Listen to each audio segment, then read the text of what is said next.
Rosemary G. Edelion, Undersecretary for Policy and Planning Group, physically present, together with Director Hazel Iris S. Baliatan, Public Investment Staff, physically present.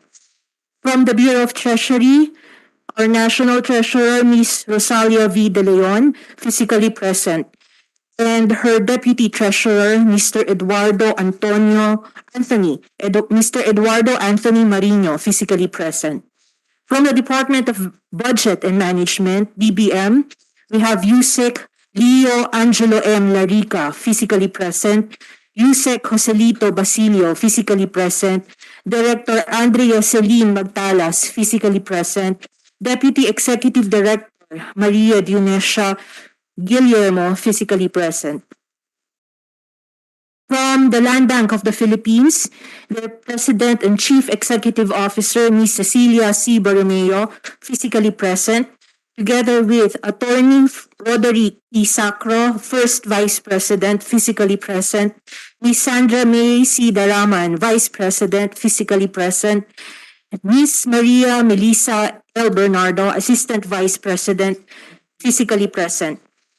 From the Governance Commission for Government-Owned or Controlled Corporation, GCG, we have Justice Alex L. Quiros, virtually present.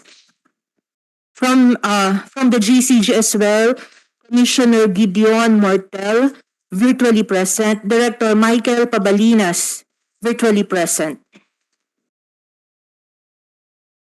From the Office of the Government Corporate Counsel, OGCC, Attorney Rogelio Quevedo, physically present, together with Ms. Melissa Montecillo Acorda, Assistant Government Corporate Counsel, physically present.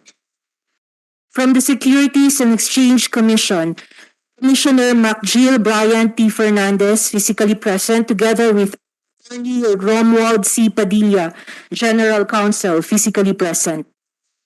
From the Philippine Amusement and Gaming Corporation, PAGCOR, Attorney Arnold Ferdinand Salvosa, Assistant Vice President, Corporate Services Department, physically present.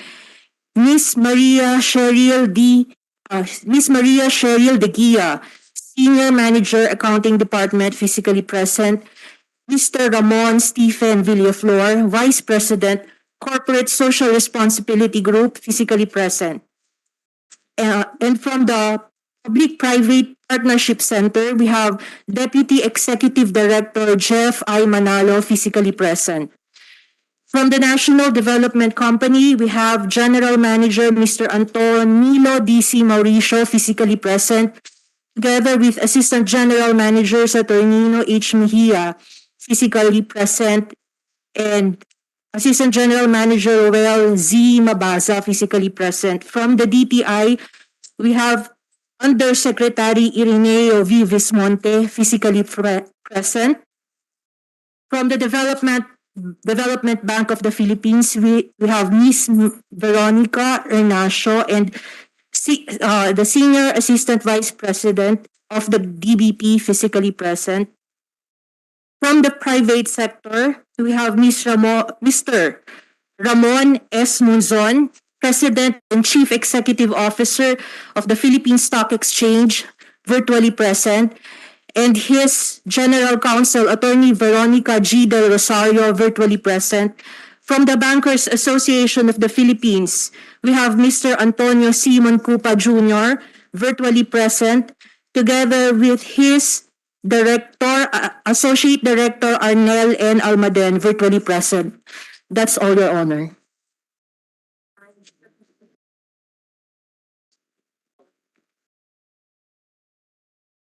Thank you. Please allow us to state specific House rules to ensure the orderly and efficient conduct of the hearing. The Committee Secretary shall inform today's attendees of our House rules. To our resource persons and guests, kindly mute your microphone if you are not recognized or do not wish to be recognized.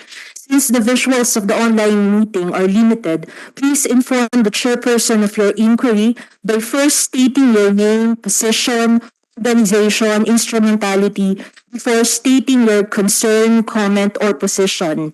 All data that the resource persons wish to present relative to the subject today may be submitted to the committee secretariat for the consideration of this body. Only one representative per office or organization will be allowed to speak for their respective organizations. That's all, Mr. Chair. Thank you. And thank you for, I'd also like to acknowledge the presence of Senator JV Ejercito. So thank you again to everyone for attending this committee hearing and assisting us in understanding the topics to be discussed this morning.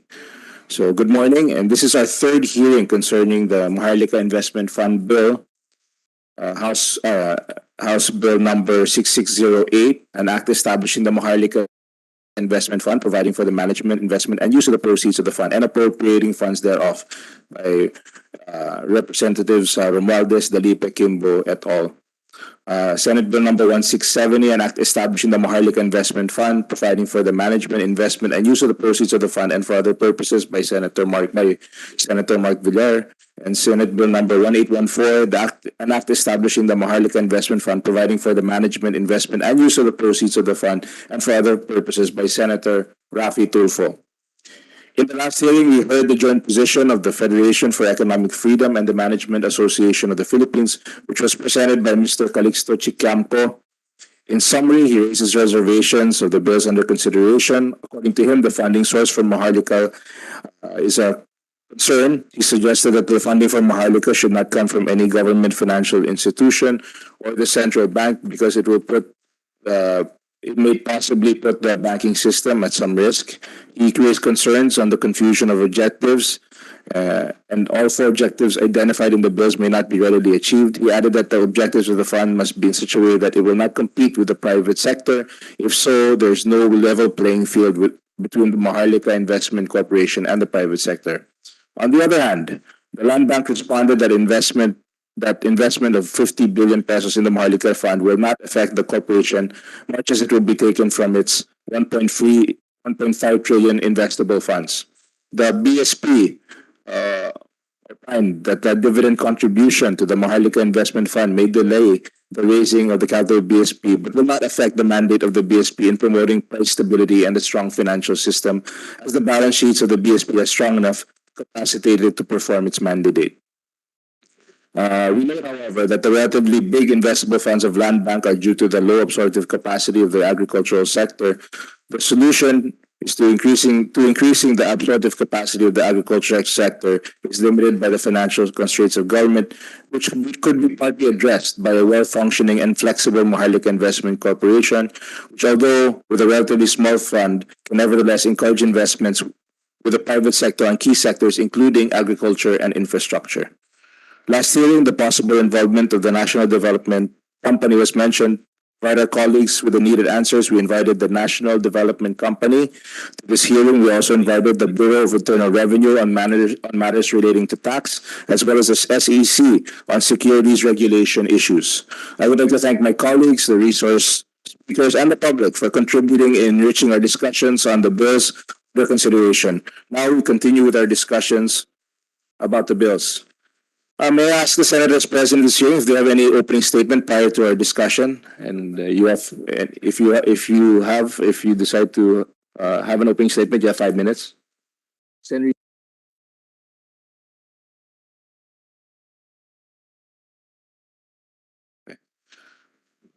Thank you, senators. And now we proceed with the discussion. During the last hearing, the National Development Company was mentioned earlier. Thereafter, Senator Coco Pimentel requested that the NDC be invited to attend the next committee hearing. Now let us hear from the NDC representatives about the NDC's stance and comments on the Maharlika Investment Fund. Thank you. Mr. Chairman, Yeah. Yes. for the presentation of NDC, can I just inquire from PAGCOR if they already submitted what we asked for during the briefing? Yes. Yes, Mr. Chair. you're happy to answer. Yes, we submitted a position paper. However, we will discuss the details of the amounts in our presentation. Actually, Mr. Chairman, during the briefing kasi we asked for yung mga payables nyo. Yes, Mr. Chair. Nandun na po sa position paper namin. Okay. Thank you, Mr. Chairman. Thank you. You may now proceed, sir. Good morning, Mr. Chair. The chairman of the National Development Company is DTI Secretary Fred Pascual, and he has prepared a statement to be read by Undersecretary Boy Vismonte, if you will allow, Mr. Chair.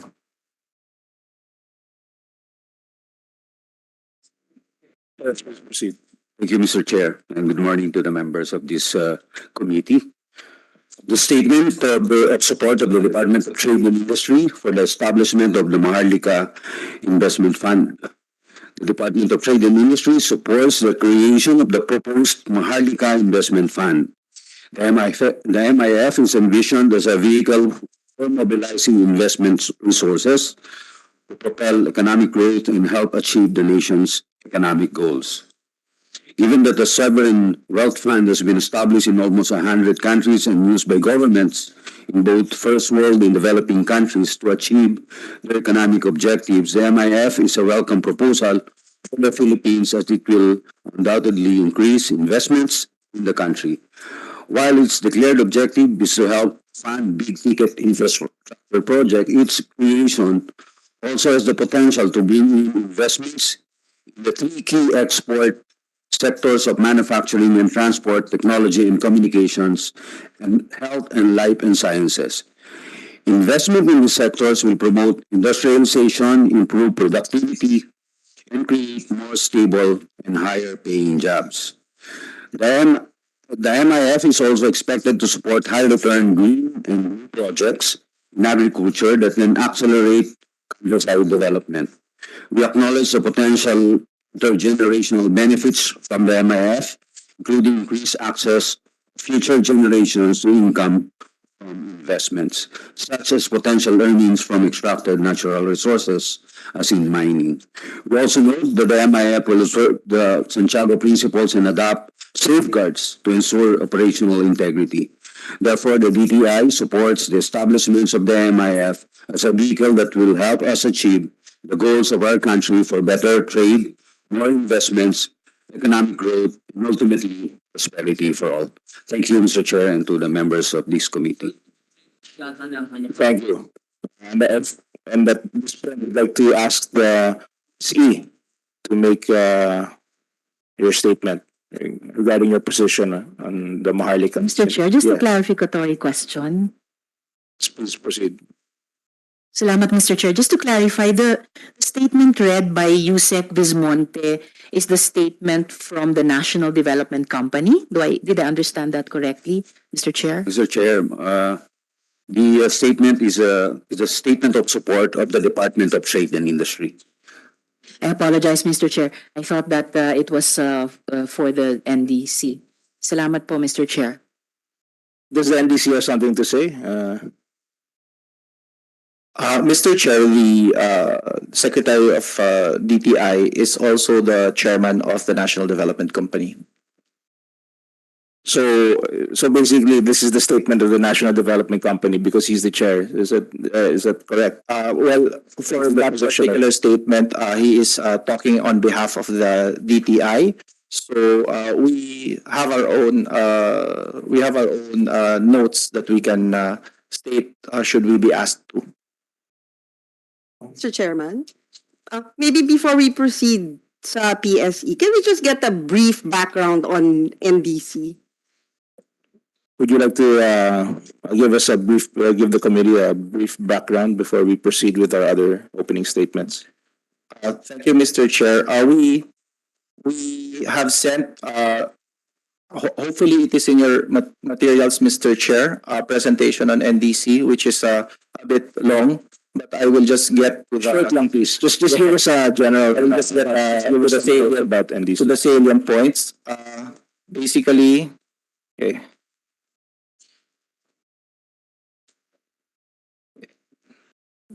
The NDC is the government's investment arm.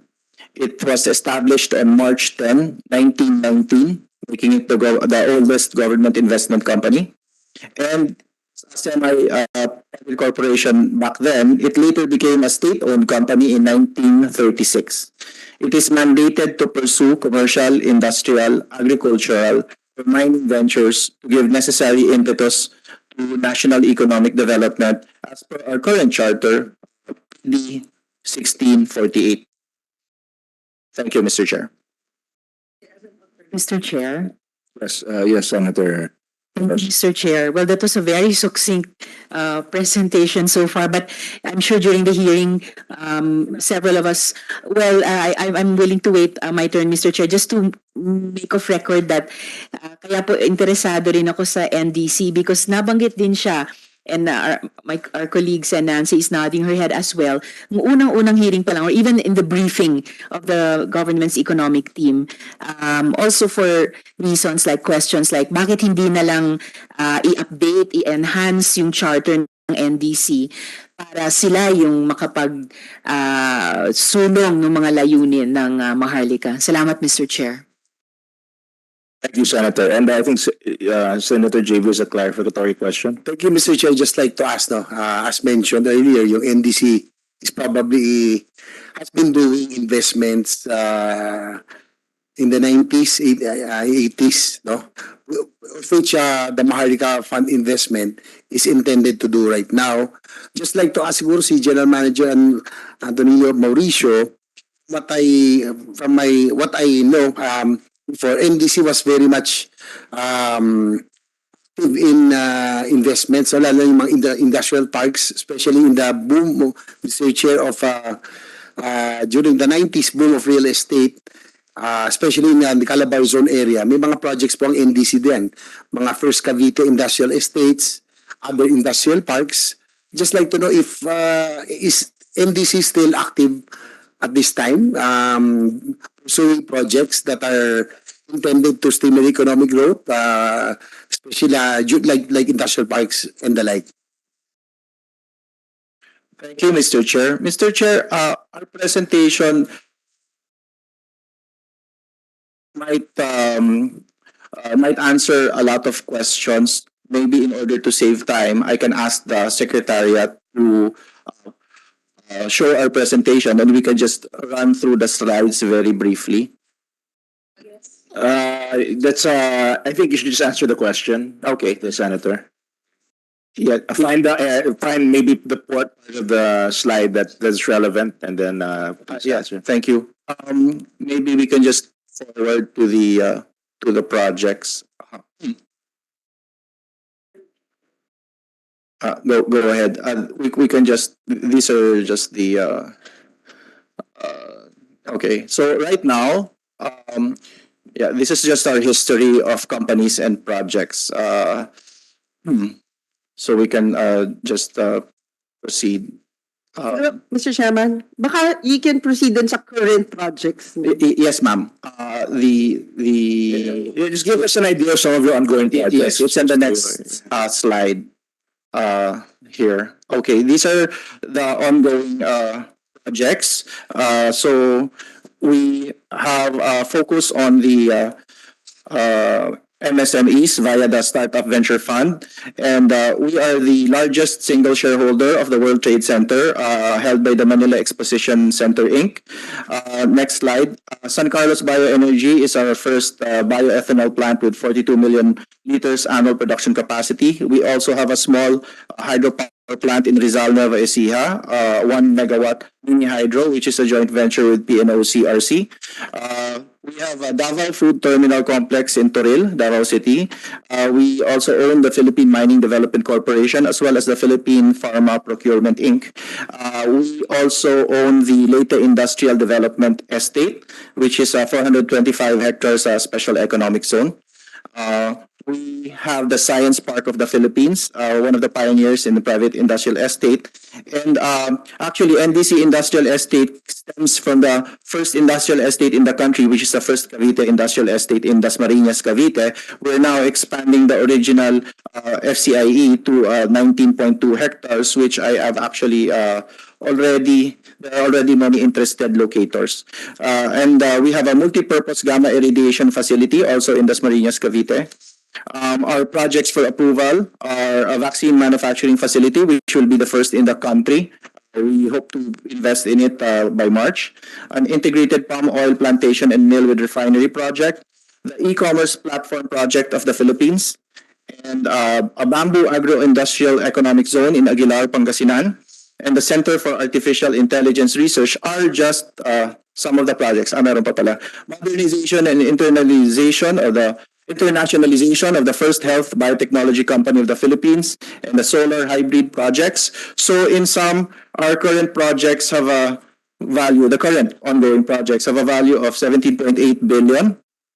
And our prospective projects, actually the next slides are just the projects. I was able to talk to 20 companies in Tokyo during the last trip, and these are just some of the companies that I talked to who will be investing in the Philippines and doing technology transfer. So that's some of the things that the National Development Company is doing right now, Mr. Chair. Mr. Chair. Thank you.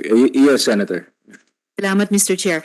I note that the National Development Company is kasi marami na tayong na tanong tungkol sa INA, Sovereign Wealth Fund ng Indonesia. But on the other hand, yung ating NDC is actually like the Sovereign Development Fund of Singapore, yung GIC Limited.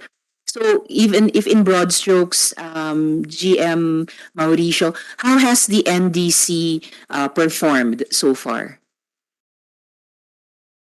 Mr. Chair, if I may answer. Thank you. Next slide, please. Our performance as an asset manager. We have currently 31.2 billion of end 2022 asset value. Out of these, we actively manage 17.5 billion, and our business income for 2022 was only 303.43 million, which represents 1.73% return on active assets, and I will explain why the performance is such later on. As a fund manager, Mr. Chair, next slide, please. Next slide, please. Our total funds as of December 20, the 21 because it's audited. Right. No, sorry. This is December 2021, yes. 3.1 billion. So we're still auditing the 2022 figures. But the 2022 net interest income is only at 77.93 million, which represents a 2.52% return of the investable cash. The available funds as of February 22, 2023 is only 3.09 billion. So as you can see, the scale of the NDC is so much smaller than the other GFIs. Next slide, please. To address, before we go to the challenges, before we go to the next slide, the NDC is more like Temasek rather than the Government Investment Corporation of Singapore. However, we are currently conducting a study on the best practices of Temasek, which allows it to perform very well versus NDC. And we are still preparing a white paper on the matter. The next slide, please, presents the challenges. Number one, next slide, please. Number one, NDC does not receive appropriations from the national government. Number two, NDC as a GOCC is mandated by law to declare and remit to the national government at least 50% of its net earnings. In fact, it's at least because during the pandemic, we also remitted to the national government an additional 500 million for the pandemic effort. And number three, it receives minimal dividends from its subsidiaries, who are also GOCCs, as they directly remit 50% of their net earnings to the national government. Number four, next slide, please. The governance structure prevents it from investing in higher earning financial products being offered by private institutions. Next slide, please. I think it's the next slide. Next slide, please. Sorry. Okay. Delayed. There's a delay. All right, I'll just read it. We'll just wait for it. The next slide in challenges 2. Our governance structure prevents NDC from investing in higher earning financial products being offered by private institutions. Number 5, NDC Yeah. So I hope you can fix the. Okay. NDC under its charter is tasked to invest in development projects which may not always yield high returns. This number six and last, despite being a government entity, it is subject to regular taxation and does not enjoy financial incentives. The good thing is that we're always awarded as the highest taxpayer in the LGUs where we're present. The last would be NDC currently is not receiving the same category of compensation as a GFI. We are a GFI by our charter, a non-bank GFI at that. However, in our charter, we are supposed to be considered a government financial institution in the same category as other financial institutions such as the Central Bank and the Development Bank of the Philippines. However, currently, we are not in the same category as regards to compensation, which means we cannot be hiring experts in finance and investment to take care of our fund management. That is the if I may proceed, Mr. Chair, just The senator's another question. okay. Thank you, Mr. Chair. I will reserve my follow-up questions to the presentation for my turn in the hearing. Pero isang tanong na lang po in relation to NDC vis-a-vis, di pala GIC Limited, pero vis-a-vis Temasek. Because we know that NDC was used to bail out bankrupt corporations which were close to a previous administration during the martial law dictatorship. So, and in relation to interesante yung sinabi niyo, you're currently pala conducting a study on the best practices of Temasek and you'll be coming out with a white paper. So, what reforms were implemented by NDCs after the People Power Revolution of 1986? Yeah, in broad strokes again, if you could, GM. Thank you, Mr. Chair. Yes, Uh, proceed. Mr. Chair, may I ask our Assistant General Manager Roel Mabatsa to answer the question? Thank you. So you're recognized, sir. Thank you.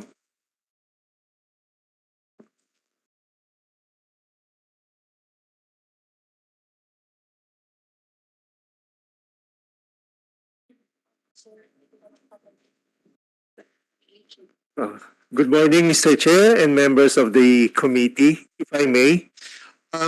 Based on our records, after the People Power Revolution, as mentioned by the good senator, we have not been doing the bailing out of private corporations, and we just concentrated on investing on new ventures as well as other projects of the government. Salamat po. I'll just follow up that later on in relation to possibilities of updating the charter of NDC as a possible alternative to the Maharlika. Salamat po, Sir, and GM Mauricio. Salamat po, Mr. Chair. Thank you, Mr. Chair. Thank you. And this point, we'd like to hear from the PSE, a statement from the PSE. Thank you. Followed by the BAP. Thank you.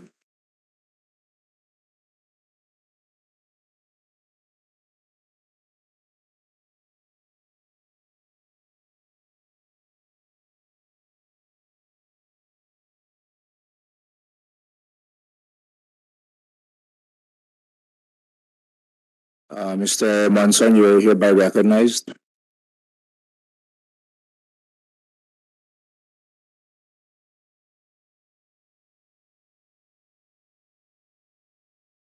I think he's on mute. Parang naka-mute siya.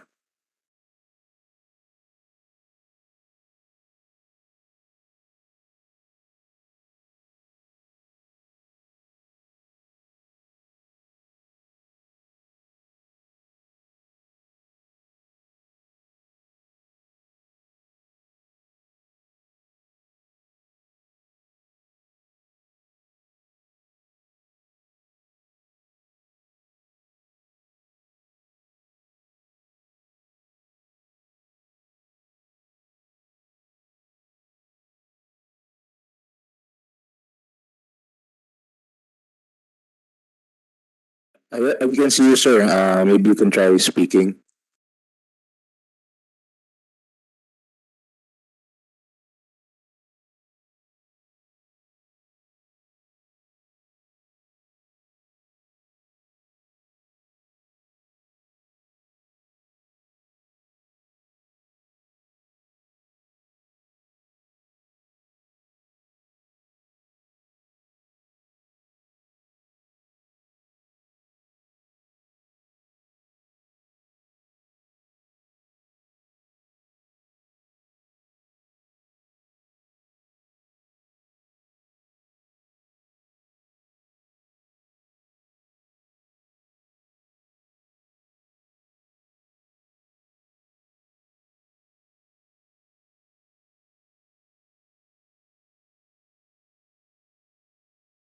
Wala yung video, yung audio.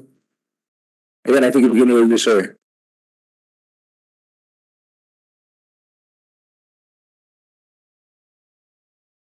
Let's try speaking, sir. I think we can hear you.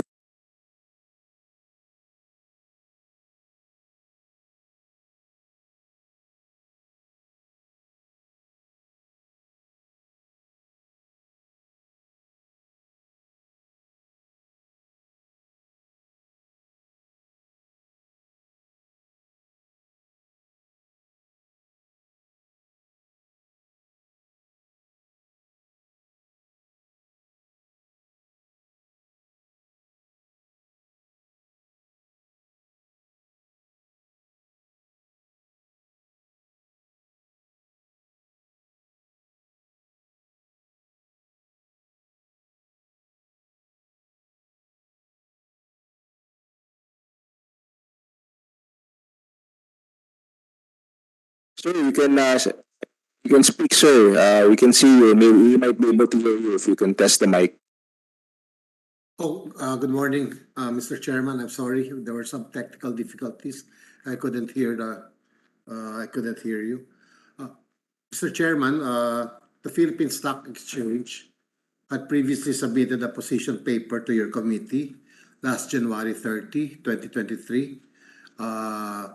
Would you like me to read the position paper again, Mr. Chairman? Yeah, yes, you can read the paper. Just at least give the committee an idea of the position of the PSE. Thank you, Mr. Chairman. The Philippine Stock Exchange expresses its support for the passage of House Bill number 6608 and Senate Bill 1670, or the Maharlika Investment Fund Act.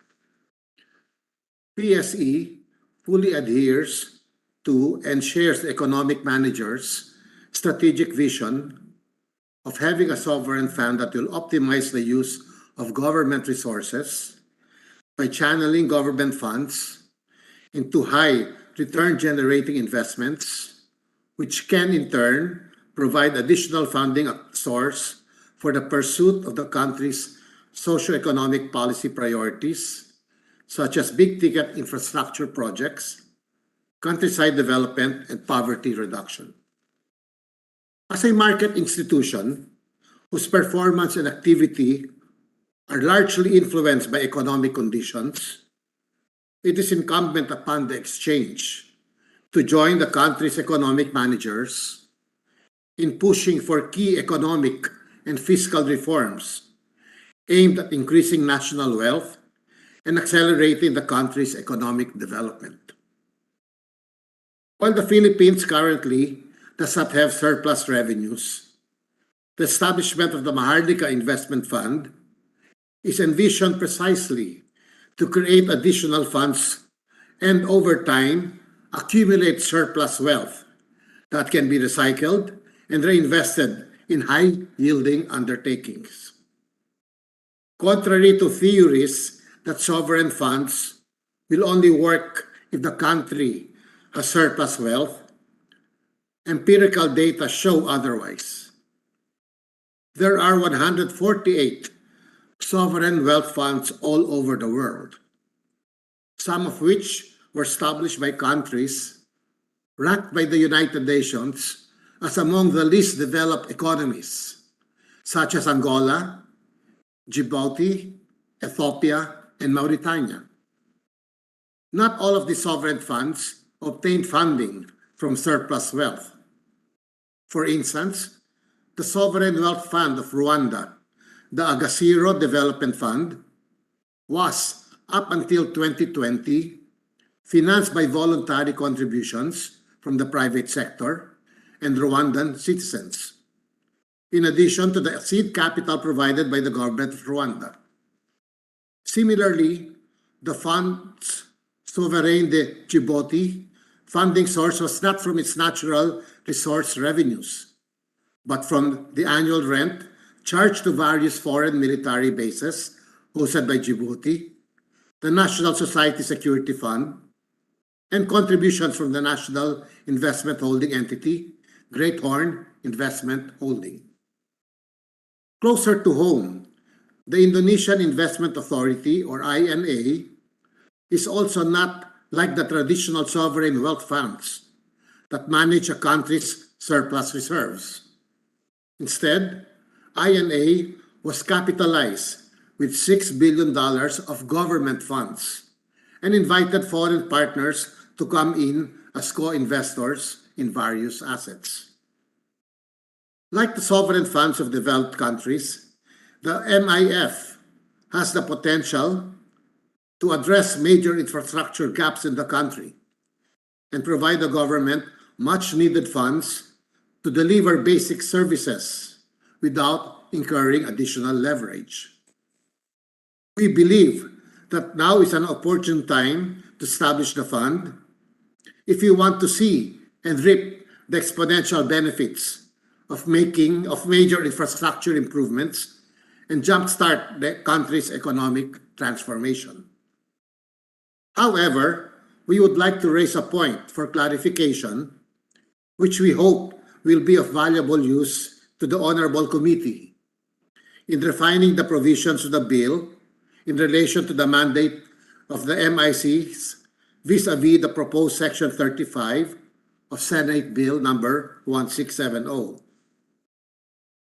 Section 35 of Senate Bill number 1670 provides that at least 25% of the net profits of the MIC shall be directly distributed in the form of poverty and subsistence subsidies to families falling below the poverty threshold.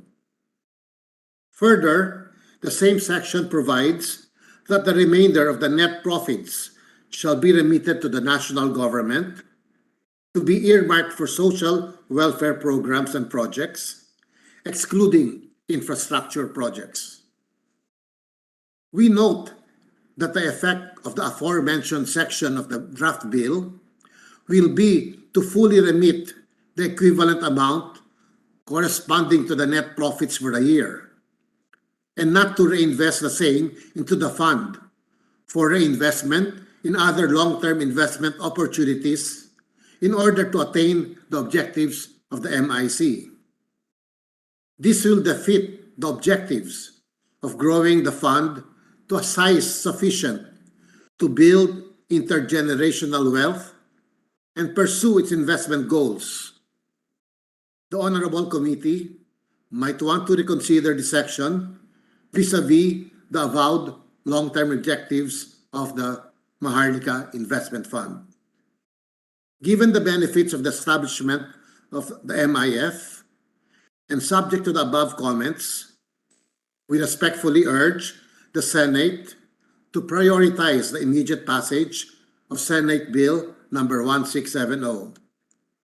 Thank you for giving us the opportunity to submit this position paper, and we trust you will find our comments useful. Thank you, Mr. Chairman. Thank you very much for your statement. Yeah. Okay. If it's a clarificatory, okay, sure. Yes, Senator Binay. Thank you, Mr. Chairman. Yeah, you mentioned ho kasi na parang yung 50% that will be used by the national government for, technically for ayuda, defeat the purpose. Parang nabanggit niyo ho kanina. And you mentioned na it needs to be reinvested for it to attain yung a certain size. Ano ho ba yung na-envision nyo na size of the fund? At the moment, Honorable Senator, we are looking from the point of view of the draft bill, which is really at this, I think about 75 billion pesos, 50 from the Land Bank and 25 from the DBP. And also I know the dividends of the BSP for the next 2 years will also be allotted. So maybe perhaps about 100 billion. That's the fund we are envisioning as a startup fund, Honorable Senator. And are you sufficient na ho yung 100 billion? No, we think as a start it should be okay, but we to be able to really, I guess, realize the potential of our sovereign wealth fund, the amount should be much bigger, like the other sovereign wealth funds, even of just our neighbors like Indonesia or Malaysia. And so what would that amount be in actual figures? Indonesia, Madam Senator, started their INA at 6 billion US dollars, or roughly about 330 billion pesos. Thank you. Thank you. Thank you very much. So at this point, the BAP is currently unavailable. So hopefully later, maybe we can get a statement from them, or if not, they can submit their statement. So at this point, I'd like to start our discussion. I just, with the indulgence of the committee, I'd just like to ask a few questions, and then we'll go in order of arrival with the other senators. I would just like the question for the NDC. I just want to get a statement from NDC. I want to clarify, what is your stand on the Maharlika Fund and the creation of the Maharlika Investment Corporation? You view it as competing or complementing? I just want to get a categorical statement on the view of the National Development Company from the General Manager. Thank you very much. Thank you, Mr. Chair. We sent a letter last week indicating that the NDC does not have a position on the Maharlika Fund since we were not involved from the start. However, upon examining our charter, we have several points. If we can have the slide. We feel that we can just emphasize the need for MDC as an investment arm. Number one, for MDC may focus on investment gaps, including support to MSMEs. This is something that we think is complementary to the Maharlika Fund if it does push through. Number two, we can be a primary vehicle for equity financing for smaller projects of the government, as opposed to Maharlika's big tickets. Number three, NDC Startup Venture Fund with the DTI will continue to support the innovation and startup development ecosystem. Number four, our solid history of remitting funds to the national government will continue. Number five, NDC's processes are certified based on an international standard, ISO 9001 2015, and ensuring quality services and business excellence in our investments. Number six, next slide please. NDC plays a key role in managing important assets such as the Batangas Land Company Inc., where the Chevron refinery now depot is, First Cavite Industrial Estate, the first industrial estate in the country, LIDE, Goodyear Real Estate Inc., which owns a very prime property in Alabang Zapote Road, Mayan Realty Corporation, which is a joint venture with Shell Corporation, and Pinagkaisa Realty Corporation. NDC is a vital link to the investment ecosystem by bridging larger funds like Maharlika Investment Fund with more moderate-sized projects. To put it simply, we see that there is a synergy and complement the NDC when the Maharlika Fund is established. That is how we view the Maharlika Fund, Mr. Chair. Yeah, and you have it says that you play a key role in managing. So you do have a management. You have a management group within the NDC that actively manages all these assets that you have. Yes, sir. We are a very lean organization, but we do have a management group. If our subsidiaries are operating, then there are or affiliate are operating, then they have a full management team within that company. If it is no longer operating or about to close, then it is just a token company, and the management is on that DC level. So we do have management capability. Not just investment, but management. Yes, right now, Mr. Chair, I am concurrently the president of the management operation. So I do attend to the day-to-day. So we do get a lot of requests for also funding for MSMEs, that sort of sort of Yes, project? but we work in tandem with the Department of Trade and Industry.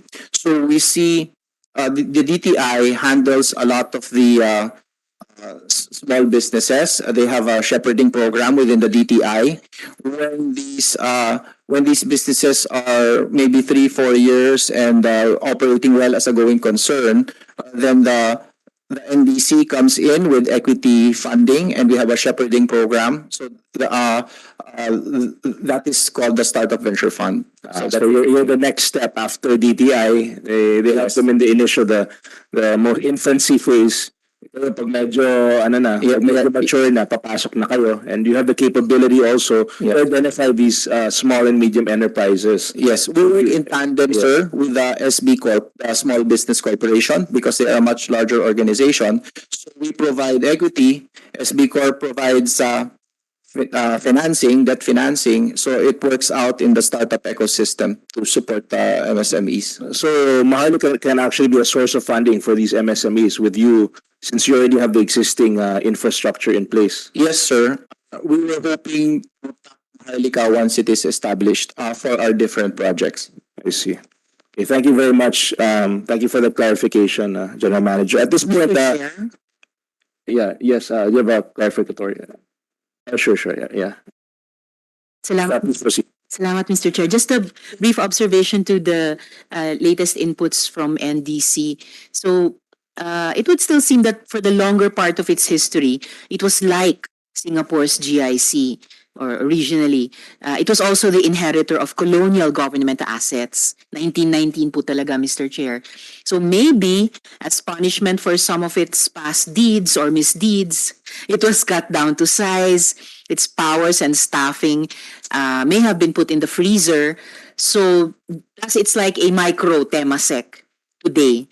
And it's a steward or manager of arguably less important assets of the government. But still, Mr. Chair, very, very interesting, even alongside yung discussion natin sa Maharlika. So for one, I'll continue studying the NDC more. Salamat, Mr. Chair.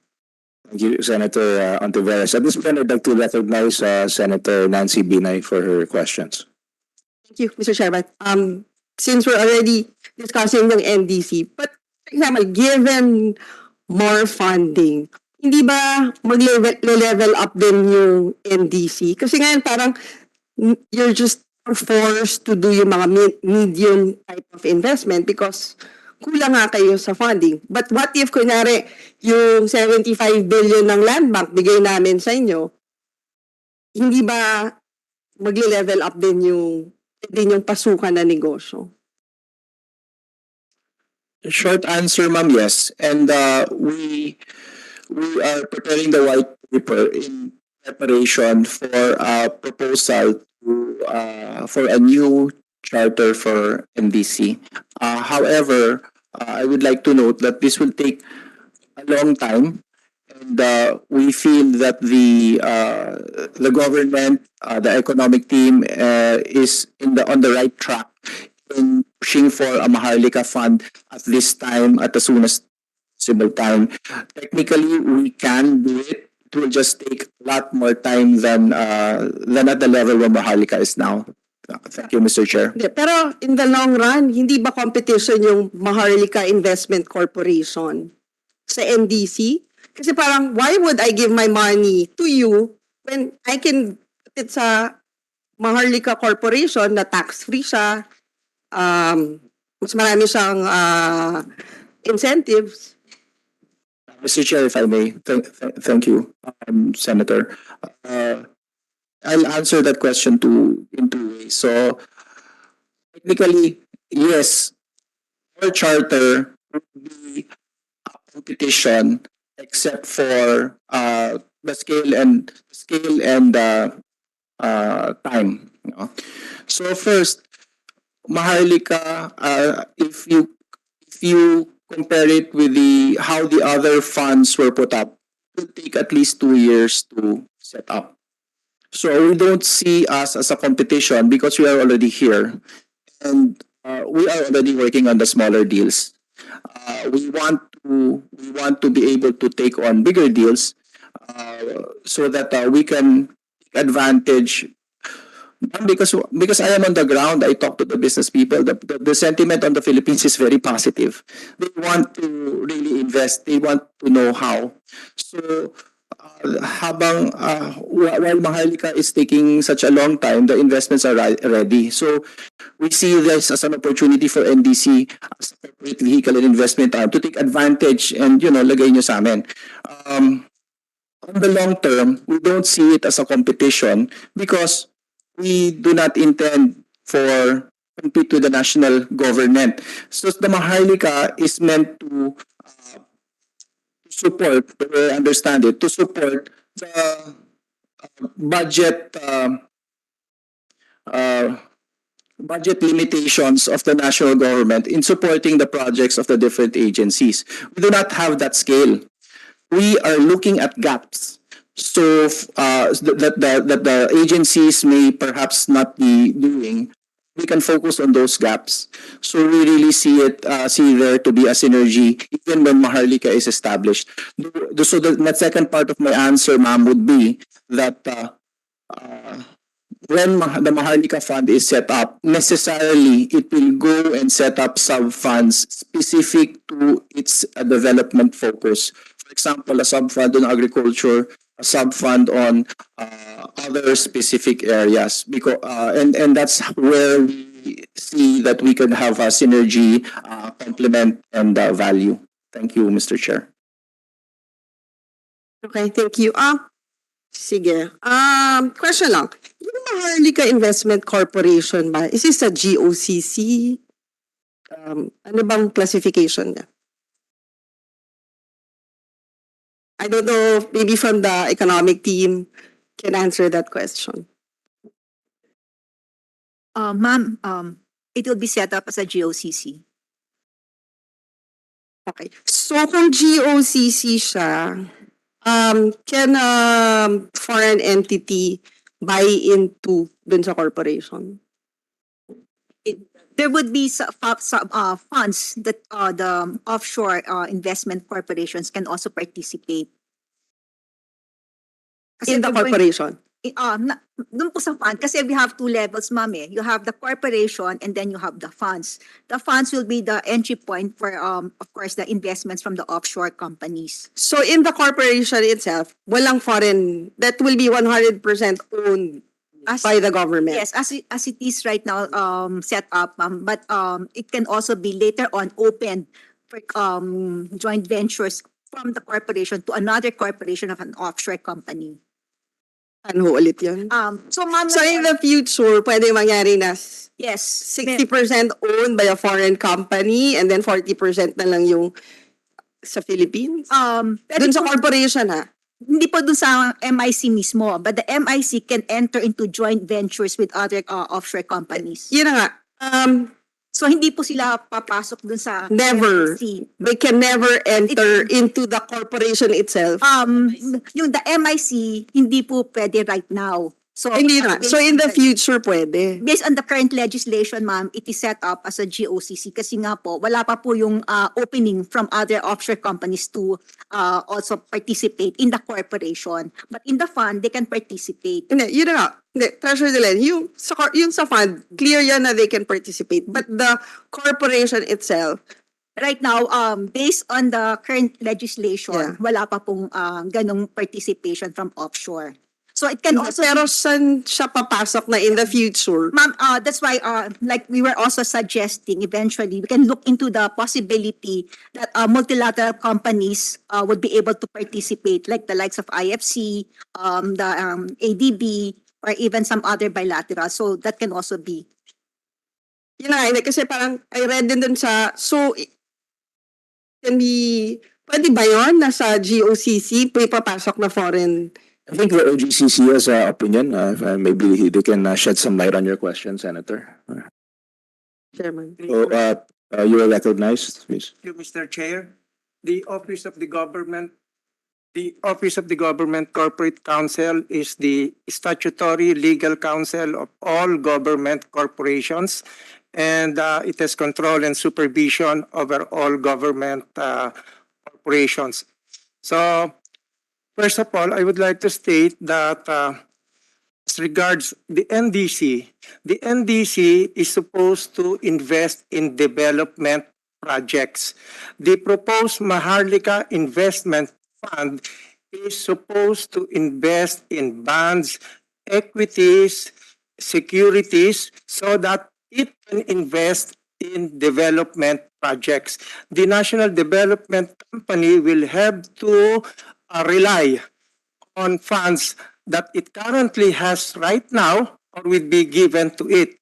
But the Maharlika Investment Fund under the Maharlika Investment Corporation would be the corporation, the government corporation that will invest in securities, bonds, and equities. Now, to address the question on whether the Maharlika Investment Corporation will become a can include foreign corporations.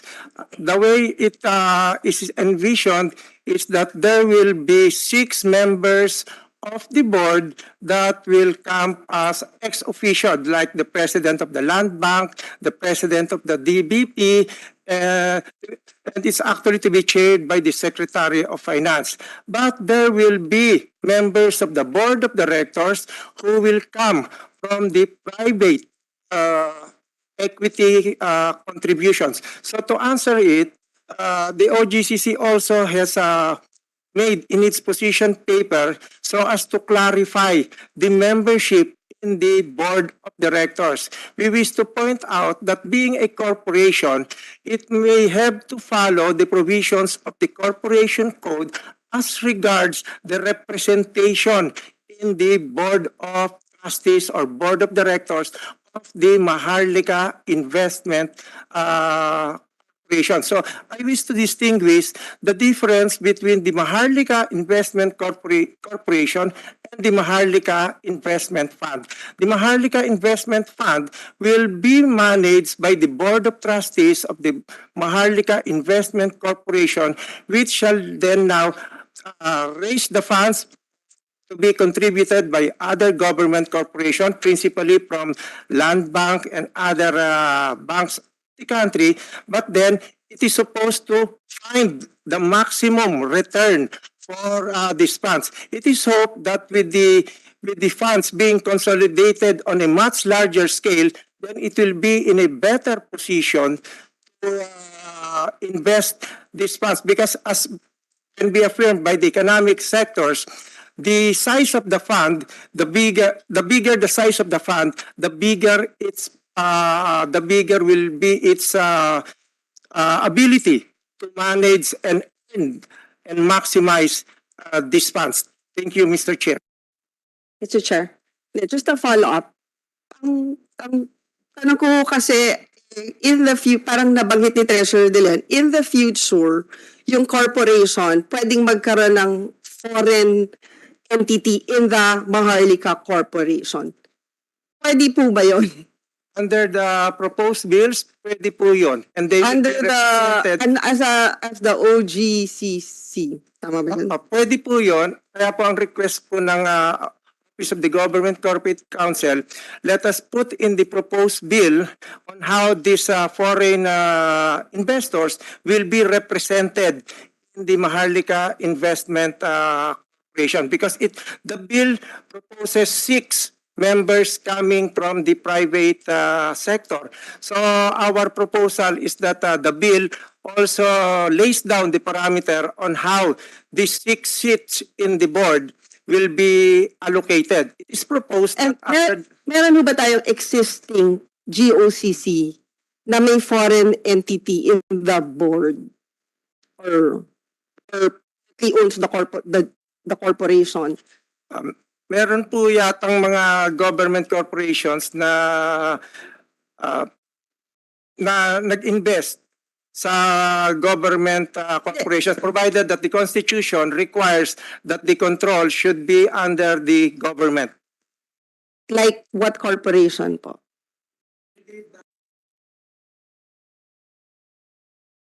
In the case of corporations like, kasi po yung National Grid Corporation na privatized po from the National Power corporation. So, nagkaroon po dito ng mga foreign investments.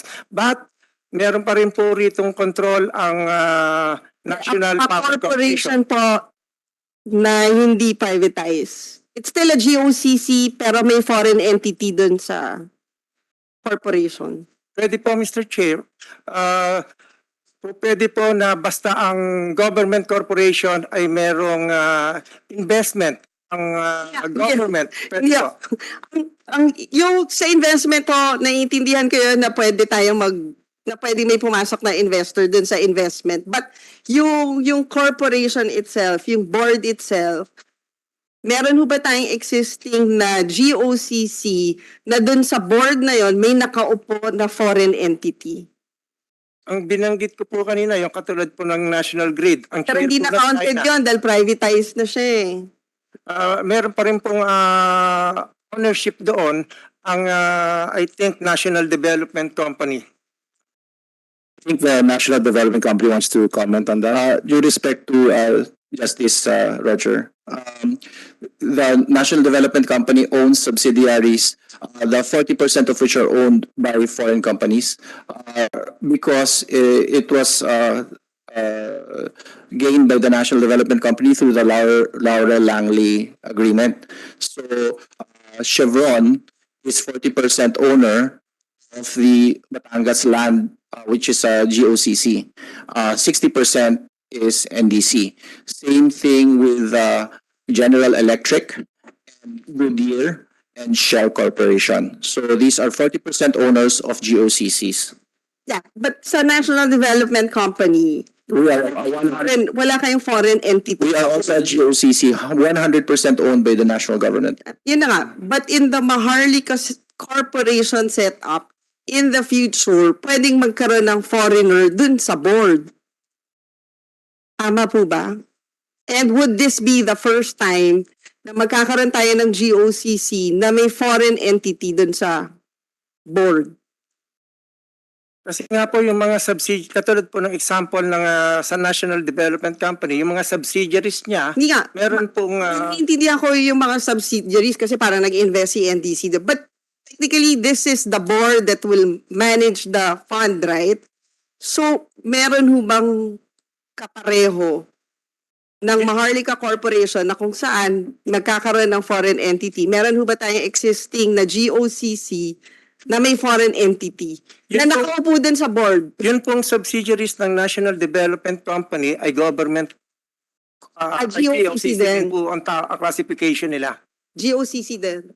If I may, since NDC is 100% owned by the national government, then our 60% ownership in our subsidiary makes it GOCC.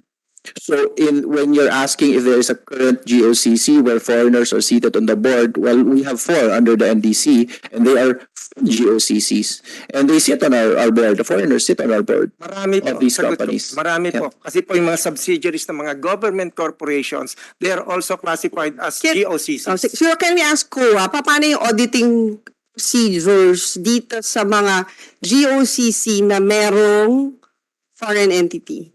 So do you also audit yung private part? Paano nyo na-differentiate kung ano yung pera na private saka ano yung pera ng government? If I may- Meron ba tayong Kuya? Yeah, so Yeah. I think the call will be answered. But in our case, as long as it's a GOCC, it falls under both COA and the GCG. That's one of our challenges, kasi our subsidiaries are also under the GCG, and our subsidiaries also remit 50% of its income to the national government. So we're very Si familiar. Pedris nyo, na-audit din siya ng Kuya. Yes. Yes. As long as it's a GOCC, it will be audited by COA. Get the opinion of Kuya.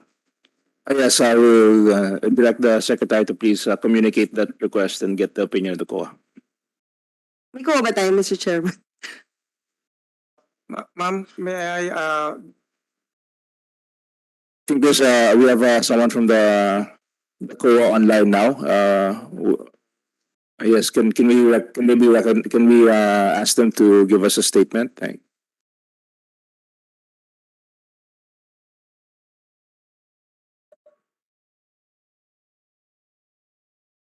Good morning, Mr. Chair. May I refer the question to Director Adela Dondonilla of the cluster? Yes, you may. Ma'am Adele?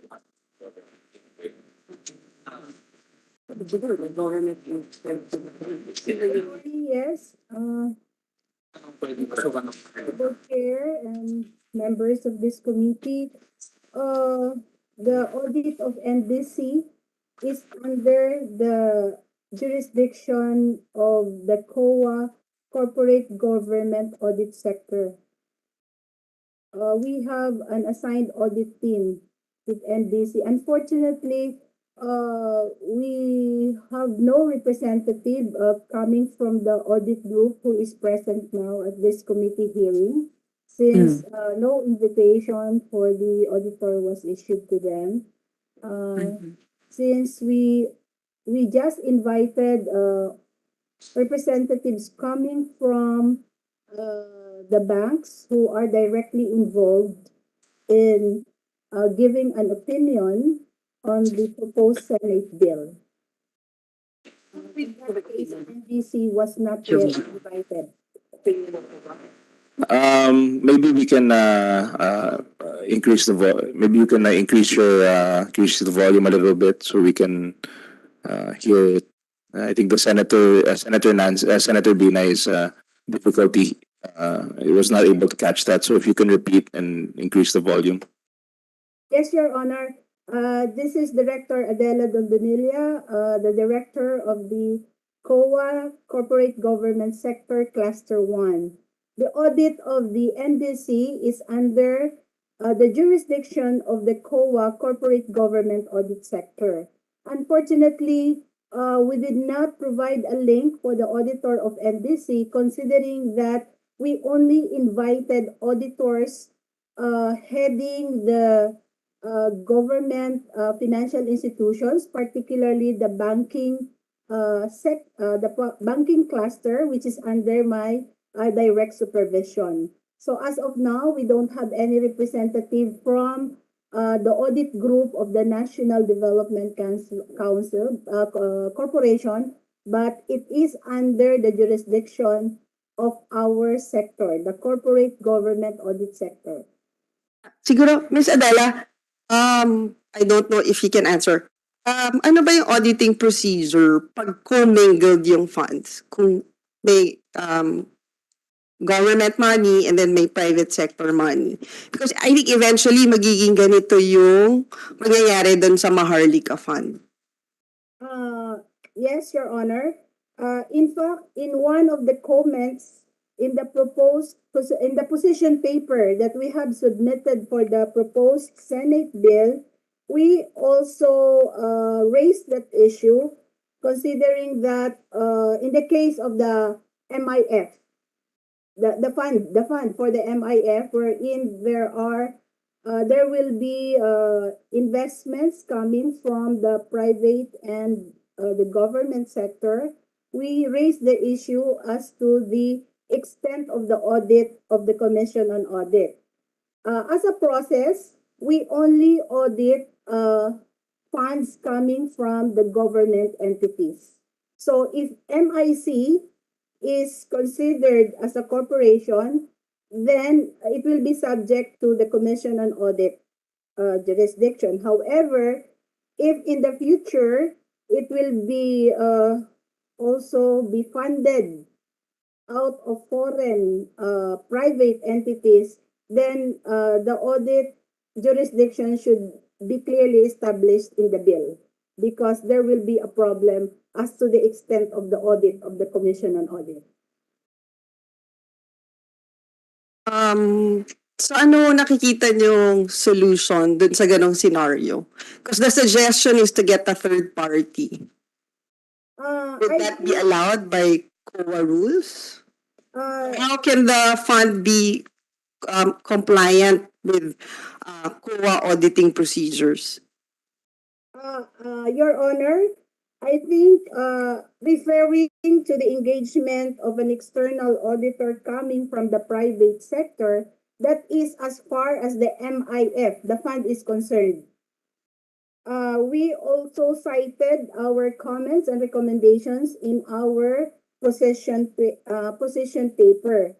As we have stated, as we are referring to Section 39 of the proposed bill, where it says that the Board of Directors shall engage for its accounting period as soon as practicable after the commencement of the relevant accounting period an internationally recognized auditing firm to be external auditor of the fund and to audit its financial statement. Now, COA in its position refers to the ruling in the Development Bank of the Philippines under a Supreme Court decision under GR number 88435 dated January 16, 2002, which considered the engagement of an external auditor in addition to that provided by COA.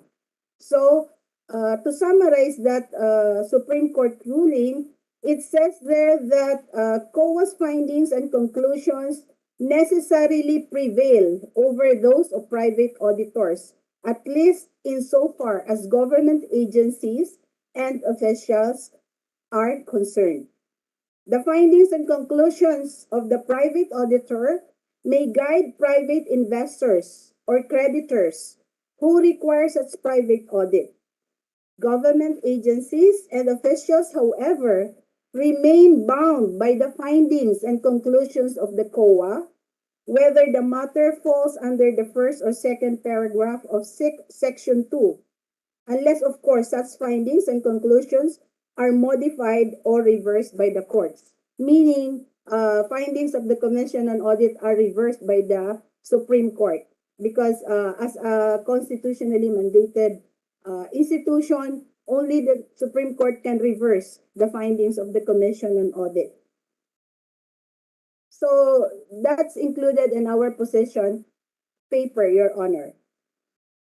Thank you po. Yung DBP ho ba hanggang ngayon may external auditor kayo? We have po. They still have? We They have, still have? no. The COA is the external auditor of the DBP. DBP. Hindi, walang third party auditor. Yeah, no? So wala pa. So wala pa tayong government owned. Wala pa tayong GOCC na may third party auditor at the moment. Wala po. Meron po ba? I think yes po. Mr. Chair, to answer it directly, if a corporation is classified as a GOCC, then it is subject to commission and auditing. So if the Maharlika Investment Corporation is going to become a GOCC, then it will be subjected to COA audit. And even all its contracts and legal department will be under the control and supervision of the Office of the Government Corporate Counsel. Question lang ho, bakit pwede ho bang mangyari yung scenario na hindi GOCC yung Maharlika Investment Corporation?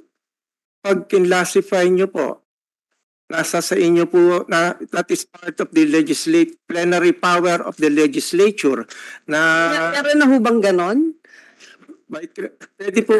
Na parang we will be using technically government funds from Land Bank and DBP, pero yung corporation itself would not be classified as a GOCC? Meron, so anong tawag, magiging tawag dun sa ganung... Meron po kasi tayong tinatawag na charter na creation of the legislature. Meron din po tayong mga corporations na created under the corporation code. Pero kung classified po yan na GOCC, then it is always subjected to COA auditing and also the legal department is under the GCC. So, katulad po ng Clark Development Corporation, I think that is one of the best examples. Ang Clark Development Corporation po ay subsidiary ng Bases Conversion Development Authority. So, wala po siyang sariling charter but was created under the rules of the Securities and Exchange Commission. But CDC is still classified as a government corporation, and therefore it is subjected to COA auditing rules, and also it's all their contracts must be approved by the Office of the Government Corporate Counsel. Pero Treasurer De Leon, itong Maharlika Investment Corporation is a GOCC, di ba? There would be eventually po, and if it's going to be, of course, provided in the legislation, there would be limits in terms of the participation of the private, particularly the foreign ownership, and also including in that would be their constraints in being a members of the board of directors. Kasi like they could only be like as a whole maybe 5%, so they would not be able to participate in the board. They would not have a seat in the board, or even siguro po they can also issue lang mga prefs, so non-voting rights rin po sila. Wala pa ho yun dun sa current form of the bill. Wala po. So, saan ho pwede na natin siya i-introduce as part of the bill? Or ano bang niyan, na eventually magkakaroon ng sariling charter yung corporation in the future? Or It would still be legislated, ma'am, but in the legislation, we can already provide for those kind of limits para the ownership of foreign companies would also be restricted. And even in terms of their participation in decision making. Okay, thank you. During the previous hearing, I asked yung Land Bank about their investment portfolios. Can I also ask DBP, like at the moment, how much dun sa fund nyo ang pinapautang nyo for developmental loans? How are you also investing in equities, securities? May ganun po ba yung DBP? Good morning, Your Honor. Mr. Chair, we have approximately, just a moment. Our total investable funds are approximately 900 billion. And investments po happen if there are excess funds. Right now po for loans, at least for 2022, our loans portfolio is about 580 billion. And so in investments, we have about 330 billion po. And saan nyo ini-invest itong 330 million? Mostly po in government securities as well. And how much is the yield? Ma'am, I'll have to get back to you on the yield for the government securities. I don't have it right now. More or less, mga ilang percent? Offhand. 4% po ba? Or Baka less po. less? How come you're not investing sa higher yield? Madam, we have to be conservative po. We're a bank and we do not take a lot of those risks. So we have to make sure that the risks are secure. And so we go with the most secure investments, which are usually bonds. And at its present form, nung bill, wala rin kayo makukuhang return on investment. Tama po ba? In the current form po, the proposed bill does not mention any returns to the GFIs. Would you want to have a return on your investment? That would be most ideal po. Kasi parang hindi kayo walang dividend, di ba? Yes po. Thank you. Based dun sa submission nyo na parang business plan ba to?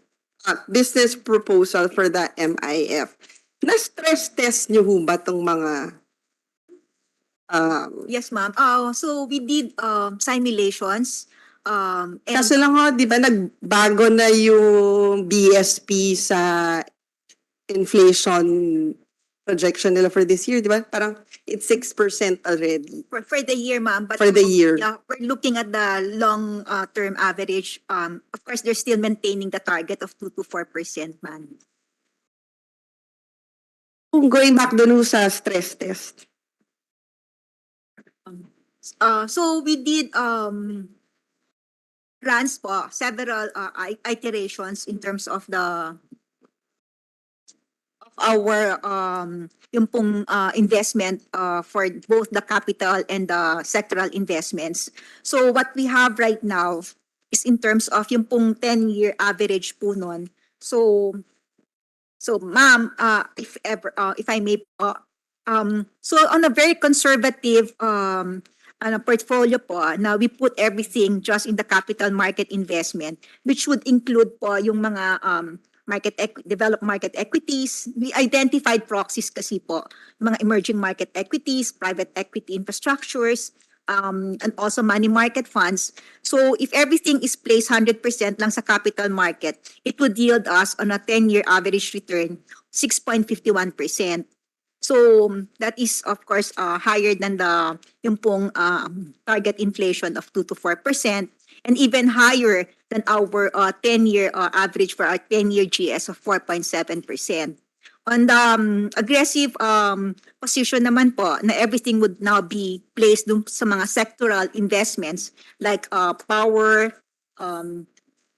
we have mga real estate, infrastructure and logistics. Then, Pero pwede din naman yung scenario na babagsak tong mga to, di ba? For example, yung nangyari din sa Lehman or because of the pandemic, yeah. So, na-assess nyo din ho yan na yes, parang... kasi ma'am, nung sa test, kasama po yung 20 and 21. Kasama po, na-capture po yun dun sa average 10-year. So we're looking, if everything is placed as sectoral investment funds, then it would be about 10.78%. So that is even higher than the returns that they're getting right now, even and higher than the cost of borrowing nila, and higher than our 10-year GS yield nga po of 4.7%. Kasi if, and ma'am, if I may, this would even provide yung pong ating GFIs more returns, given that right now they're also conservatively investing in the GS market. Pero may risk din, di ba?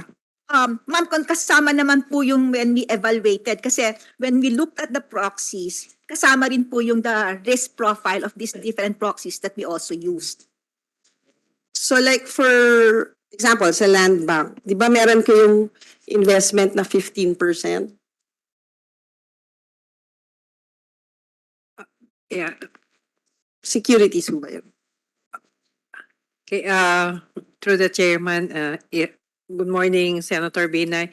As we reported during the second hearing, the composition of our investment portfolio is 90 to 95% in government securities and bonds, and the 5% is in private equities. Dun sa 5% po niya, nyo na investment, ano siya dun sa asset class na investment nyo? Ano ba siya? Market equities, bonds, market equities, real estate? The latest, may I give you the latest just to correct, it's 98% lang, ma'am, as government debt securities, and the 2% is in equities. So these are shares of stocks of publicly listed what we call blue chip corporations. May mga ano kayo, like, or no? Do you buy infra? Let me just check.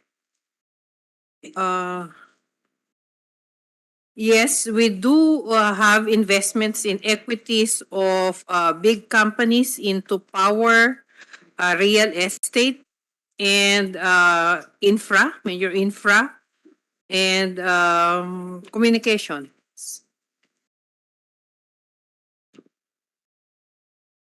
Sige po. Okay, yun na lang muna po, Mr. Chairman. Thank you. Thank you. Thank you, Senator Binay. At this point, I'd like to recognize Senator Win Gatchalian.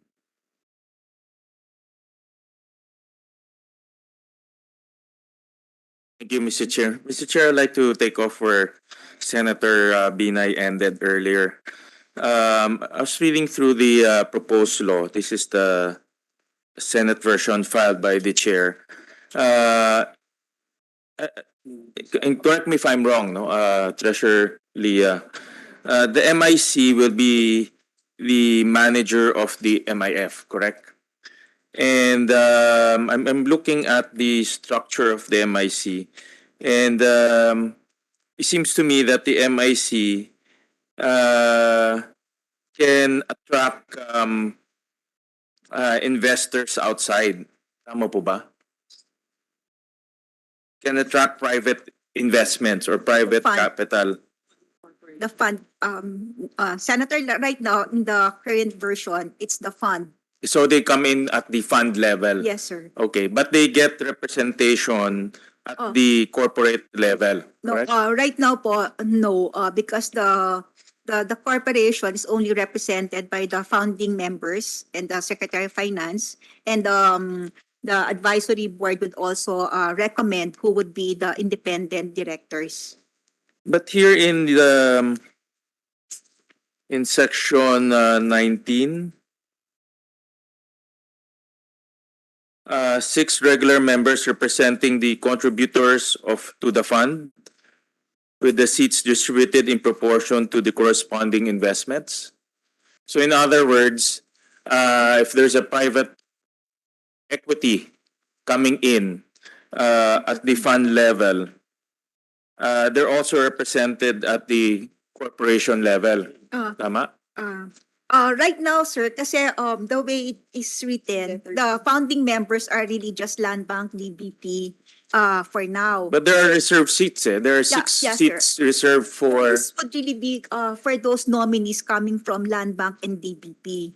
Because it's stated as the identified member right now is really the Land Bank, the CEO, the president of Land Bank and DBP. But given their representation, their capitalization infusion into the corporation, they can also nominate given the size of their contribution. Okay. Just to clarify that. So the representing the contributors here, meaning this is Land Bank and DBP. Yes, sir. Okay, will BSP be represented? If they, maybe I we think can- they are also a contributor, diba? Also Pagcor, they're also a contributor. But since po the bulk, the sizable amount is really coming from Yes, Maharlika Bank, so it would really be maybe pro rata to the contribution of both. Okay, so if a private investor comes into the fund, the private investor will not be represented at the corporate level. Yes, sir. As we've mentioned, we're thinking of putting a cap in terms of limits in terms of how much outsider offshore investment funds can participate in the corporation, and also limit in terms of the individual, like say a conglomerate would be participating to the fund. But that's not in the law. Not yet, sir. Maybe we were thinking kasi Okay. po baka sa IRR or but maybe. Yeah, but the law kasi is defined very tight in law. There's no room for, if that's your interpretation, there's no room for the private investor to be represented at the corporate level. Yeah, but eventually kasi nga, sir, we're also putting limits, so definitely they will not be represented maybe in the corporate level, at least for the board of directors, because there would be limits in terms of the size, and there's a cap in terms of their participation. So if I'm a private fund coming in at the fund level, where will I be represented? Not in the board level, sir. So where's my representation? But you. Kasi if for example, I'm investing. Obviously, I want to be. Yes, sir, I want to there's have a cap. representation. Yeah, but since there's a cap, then it's really restricted in terms of how much you can only buy, both as an individual conglomerate and also as a whole. Right. So in other words, the private fund will not be represented anywhere based on the law. Well, right now the way it's crafted, sir. Will private equity be attracted to that if I'm not? Kaya nga sa PSA, diba, the whole point of the Public Services Act is for foreign investors to have majority representation in the board. I know they're very, very particular with representation at the board, obviously to protect their investments. No? Yeah, but kasi sir, there would also be independent directors naman that would also be Correct, but they don't own the money. Iba yung may independent, iba yung ownership of the fund, no? Or whatever they want to put. Can I seek a clarification? Earlier it was mentioned that like the National Development Company has companies, joint venture companies, wherein the government owns 60% and the foreigners own 40%. So actually, if Maharlika got into a partnership, PPP or something with the Maharlika Fund, then they could enter through that. Is that correct, Treasurer? yes sir. Opo. Okay. The way for them to enter and actually sit on the board, should if it was a JV company or they go in together, then It's in the JV yes, company that they yes, that's what I mean. Okay. it's not in the corporate. So they could enter through the JV company, like similar to what they did National Development Company. Okay, thank you. Siguro, Mr. Chairman, just with the permission of Senator Sherwin, for clarification lang. Kasi doon nga sa section 19, nakasulat doon, letter E, 6 regular members representing the contributors to the fund. So for example, kung si Japanese company, mag-i-invest ako ng let's say $25 billion, I will not get a seat in the corporation? Kasi meron pong cap how much you can only invest. Yeah, but So where is the cap? We were thinking we can put it in the IRR, but if it's needed, then we can put it in the law. Kasi we're thinking that it's not really going to be otherwise they can hold majority position in the corporation already, no? So Maybe lagyan na lang natin dun Yes. sa board na no foreign entity can be part of the board. Regardless of investment, di ba? Na talagang dun sa pag sinabi yung 6 regular members, Filipino lang yung pwedeng umupo doon. Or ano ba yan? Or alisin na natin yung 6 regular members. Kasi parang sinabi mo yung 6 regular members will be coming from Land Bank and DBP. So, Pwede naman i-state na natin na DBP and LBP will get what? 3 seats or... Diba? Instead of, kasi vague yung 6 regular members parang pwede nyo ilagay doon sa IRR na makakapasok din yung foreign entity. Yun lang po, Mr. Chairman. Maybe during the Yes, thank you. Those are very valid comments, and even the Department of Finance has discussed that, and they're open to these changes in the composition of the board. Thank you. Mr. Chair, with the one quick point with the indulgence of Sen Sherwin also. Okay. Salamat po, Sen Gatchalian and Mr. Chair. Just a quick point. In the previous hearing, Minority Leader Sen Pimentel made a manifestation which included that, as presented by National Treasurer De Leon, the allowable investments section has a provision with a last sentence and other allowable investments decided by the board. So may 2% cap on the allowable investments, but that section 17 allows for additional investments without a cap. So just as an addition to the line of questioning of Sen Sherwin with the National Treasurer. Salamat, Sen Sherwin. Salamat, Mr. Chair. Thank you, Senator Risa. Because I was made to understand that the fund will be raising capital through the private sector, and it's envisioned pa nga, I read somewhere that maybe at one point it can go initial public offering, but the contemplation is to really attract other private funds to join in, no? And my initial thought was they will come in at the six regular members, no, representing contributors. But if they're not coming there, I don't know where they will be represented at the board level, no? And I share the thoughts of Senator Binay that typically funds would like to have representation at the board, no, to protect their investments, to protect their equity. So if that is not reflected here in the law, I'm asking a question. I'm wondering where will they be represented? At what level will they be represented? The way we are thinking, Senator Gatchalian, is that if the Maharlika would be co-investing or forming joint ventures with the company. So they will form a company, right? So the representation, since their investment is not really into the corporation, but in the joint venture. Yeah, that's at the investment level. There are two levels, the fund level and the investment level. The investment level, that's an independent entity. They'll have their own board. But at the fund level, At the corporation at the corporation level, So what we're thinking of right now, Senator, is that because of the limits that would be imposed, then they would not really be represented in the board. Because for you to be like in the board, then you would have to have like more than 25, perhaps 25% shares in the corporation. But since the limits would prevent you from getting that much shareholding, then you would not really be a member of. so it's not the direction of attracting at the fund level anymore. Not at the corporation. They will still can participate, sir, but maybe not be a member of the Is board. that possible, Treasurer Lea, that they'll be putting funds but not... How will they... Funds would not really be more than what the investments of the government would be. So okay. the majority would still have to be government. All right. Okay. So that's the intention. They'll have minor investments Yes. at the fund level. Okay.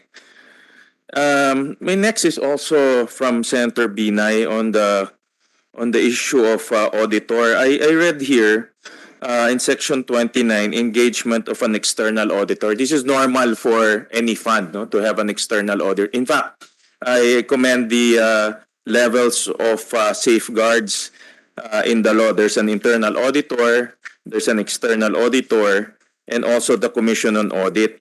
So I want to understand, no?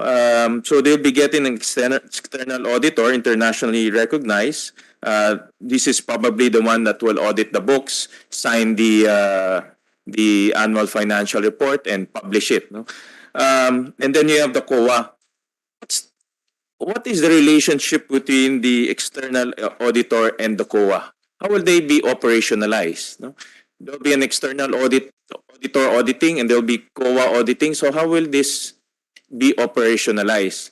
And what if there's a case of COA renders a different opinion and then the external auditor will render a different opinion? And that happens, huh?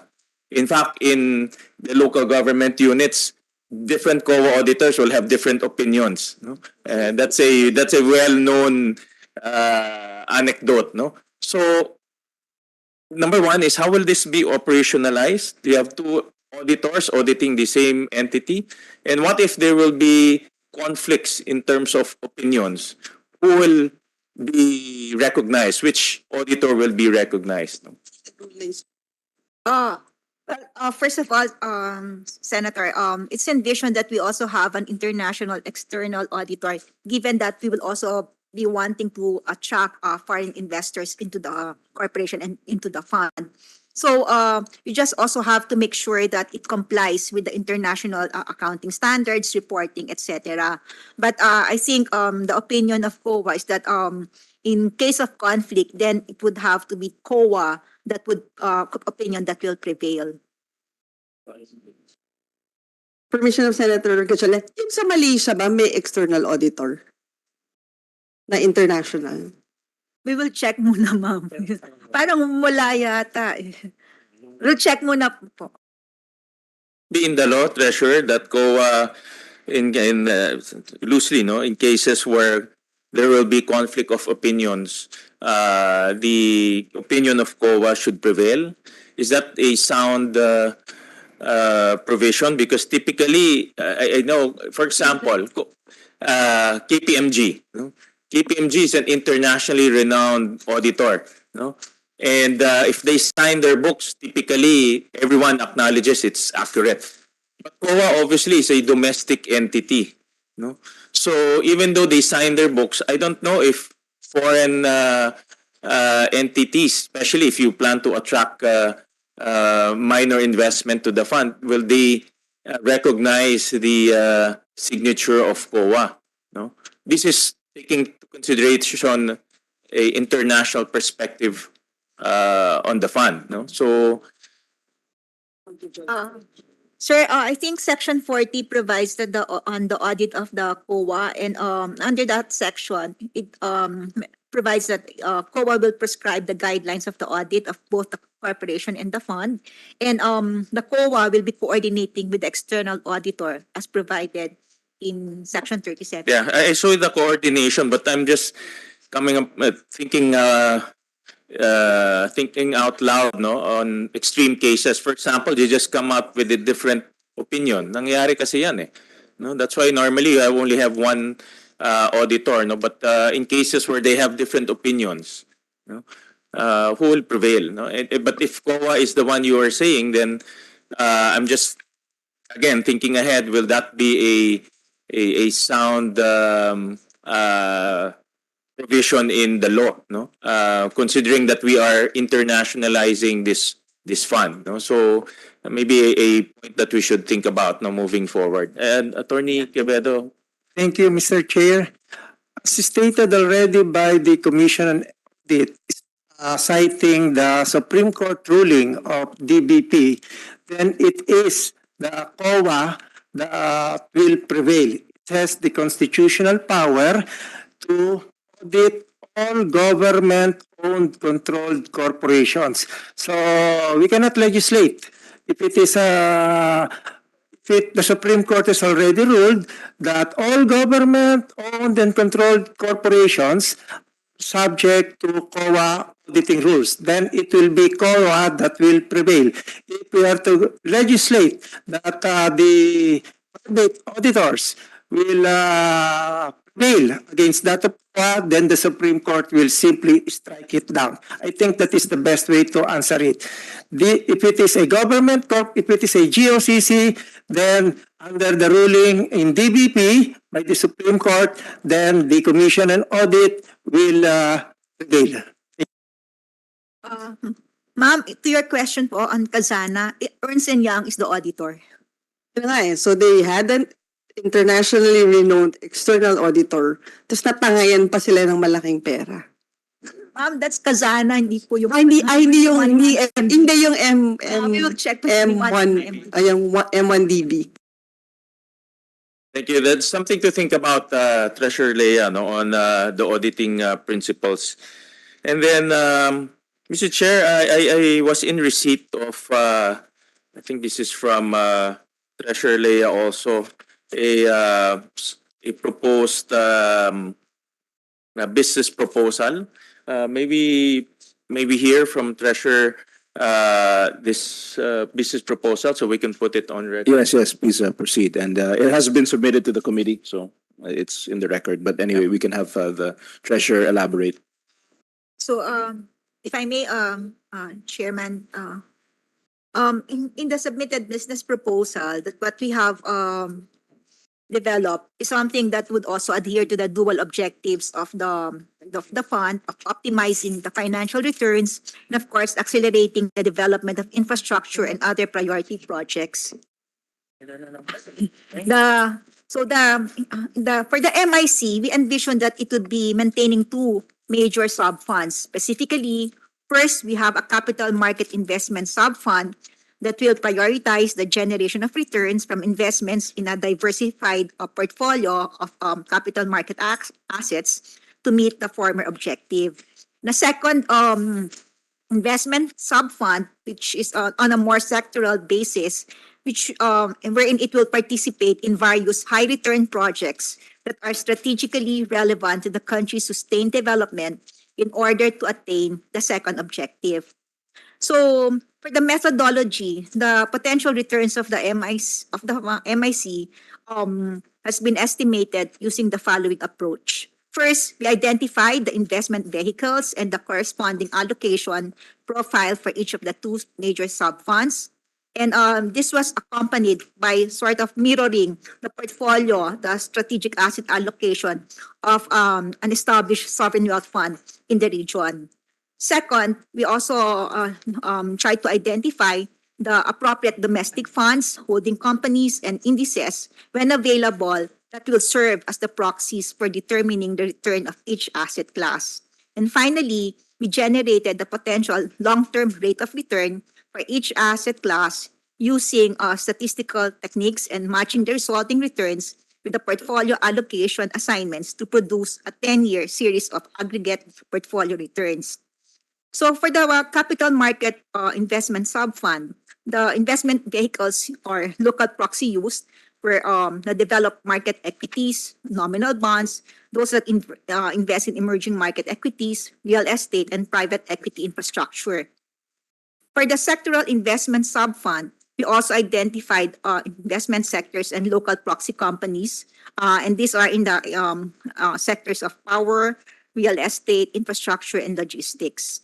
Now, for the estimated returns, following the methodology we have described, the MIC may generate a return of around 6.51% to 10.78%, depending on the blend of placements between the capital market investment sub-fund and the sectoral investment sub-fund. So, in the case one, when all are on a more conservative portfolio, when everything is invested in the capital market investment sub-fund, the return is higher, it's about 6.51%. So based on the hurdle rate, it is higher than the upper bound of the BSP's long-term inflation target of 4%, and also it implying that we are yielding a positive return. And at the same time, it is also higher than the current 10-year government GS, or not even the current right now, but on the long-term average of 10-year GS yield of 4.7%, indicating that it is better return than the traditional conservative investment option. So on the second case, when it is invested all on the sectoral investments, the return would be, the potential return is about 10.78% on average for the next 10 years. Of course, we'd like to diversify the portfolio, and at the same time, since these are long gestating periods associated with the projects under the sectoral investments, this would be a more realistic allocation strategy. And for this, on a 50-50 allocation between the two major sub-funds, the expected return on equity is around 8.64% per year on average, which is also double the 4% upper bound of the long-term inflation target and more than 2% above the most recent yield of our comparative 10-year GS benchmark.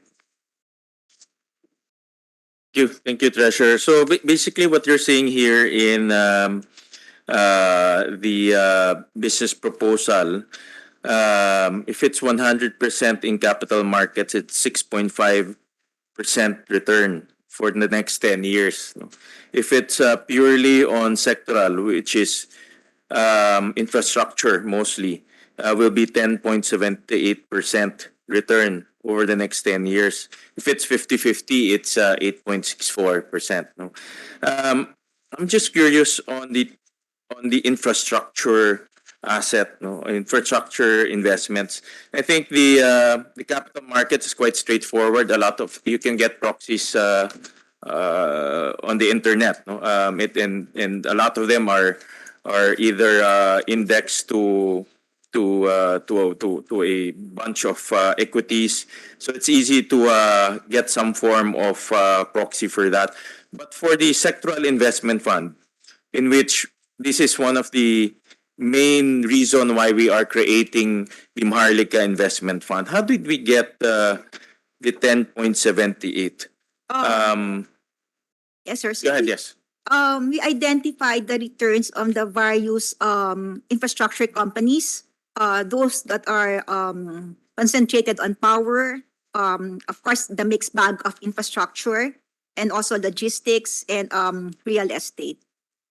So, can you cite some example, Treasurer, just to give us an appreciation? Like, for example, here in the power sector, you said power generation, yes, solar farms, and then real estate, yes, mixed-use commercial. Can you cite an example? Can you demonstrate to us that investing in these companies will yield 10%? The local corporates, so like for power, since they are also naman investing mainly concentrated on power, like Poitis Power, EDC. So we look into their return for the past 10 years. So on average for power, it's about 14.4%. For real estate, we look into, of course, Ayala, Artha, Robinsons, Double Dragon. It's about 12.3%. Sa infrastructure, sir, those that cover all infrastructure projects. So it's a the example would be like again Ayala Corp. We also have SM San Miguel, DMCI. It's about 9.6%. And for logistics, basically ICTSI, 9.1%. You look at those companies and came out with, I guess, an average or a sum of 10.78%. Yeah, but it's not, sir, we simulated. So 10,000 simulations we did. So given, using different variables also. No? So what would be the average yield for the, looking forward, if you invest today, what would be the average return for the next 10 years? And again, just clarification, are we looking at a 50-50% portfolio or how Sir, we- that's just being, basically you want to diversify and you want to be conservative, but you can go more into the sectorals and that would be yielding you, if it's 25-75, 9.68%. And even in terms of these returns, sir, you would also note these returns are even higher than the cost of borrowing of our those that indulge in these infrastructure projects, the cost of borrowing for them. Treasurer, Mr. Chair, maybe request for the, I know this is probably a snapshot, no, a much more detailed breakdown so we can analyze also how the returns were computed, and we would like to understand, no, the investment horizon. It's a good snapshot for now, but for us to greater understand it, we'll request from the DOF a submission of the assumptions and the details. Yes, please submit to the committee. Yeah. Thank you. Mr. Chairman, siguro just additional din. Kasi di ba parang nandito lang yung annual returns. Pero alam naman natin na pwede din yung scenario na malugi. Can they also submit to the committee yung potential loss? Yeah. Kaya ma'am, we did the simulation in going forward. For example, siguro during the pandemic. Sige po. But na-offset kasi ma'am, given naman, going forward, will also be... Yeah, but who knows, 10 years from now, another pandemic comes, di ba? Sige Huwag po. naman sana. Sige ma'am, we'll submit po. Sige, maybe we can in your modeling, maybe we can have some I guess these worst case scenarios just for the information. Although of course we look at a 10-year horizon, so it's ups and downs. We look at the general trend, but maybe we can give some more information regarding possible downside. Mr. Chair, just to give the others a chance to ask their question, I'll wait for the second round. Yes, thank you. At this point, can we recognize Senator Ontiveros? Salamat, Mr. Chair. Okay, I'll follow the example of Sen Gatchalian. I'll take off, as he did, taking off from the last question of Sen Binay. I'll take off from his last question, Mr. Chair, in this hearing. But before that, gusto ko lang ding i-make a record, Mr. Chair. I really appreciate the line of questioning of Sens Binay and Gatchalian about how, for me, how I interpret it is how to really keep his sovereign wealth fund sovereign in terms of ensuring the primacy of the government policy and even regulatory agencies in contemplating such a sovereign wealth fund. So to pick up from where Sen Gatchalian left off, as a follow-up question to his line of questioning on the returns on investments in infrastructure. So are there credit rating reports for PP projects? And is there a credit rating report, for example, for the CDC? Napag-usapan din po kanina bilang subsidiary ng BCDA. Meron po ba nun? Who should I address the question to, Mr. Chairman? Is the PPP Center here? Oh, perhaps, Chair, PP Center is the directed to Executive Director Manalo. Yes, sir, please. Yeah, Jeff Manalo, DED of the PPP Center. Normally, Mr. Chair and Your Honors, the credit rating of the PPP program normally falls under the parang bigger infrastructure portfolio. So I think we can get a copy of that if that's needed. So you mean, sir, from the DPWH? No, ma'am. So that would be normally infrastructure agencies would include not just DPWH but also DOTR projects also. And they would have those credit rating reports for the PPP projects. Part of the infrastructure portfolio, ma'am. So they would po. Probably it would be good to submit a copy of the reports of the credit rating agency for the more specific details. And may credit rating report din ba para sa isang specific corporation tulad ng CDC bilang subsidiary ng BCDA? Would you know?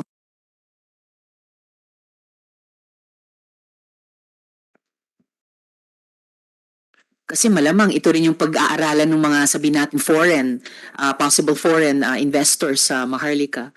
Yes, Chair, if GM Mauricio could be recognized po. Sa GM Mauricio. Recognized. Coincidentally, I was the country head of Thomson Ratings Philippines, which is an international credit ratings agency here, now Fitch Ratings. For credit ratings, normally when you're talking about issuing them, you're talking about the issuances. So you rate the issuances. As for the Philippine government, they have a sovereign credit rating because the Philippine government also issues financial instruments. For corporates who do issue financial instruments, and they want to attract international and even local investments, that it's important for them to have credit ratings. Locally, we do have credit ratings companies, and also internationally, we have credit ratings agencies. So as for a project that does not need to issue any instrument to finance that particular project, then there would be no need for a credit rating for that particular project.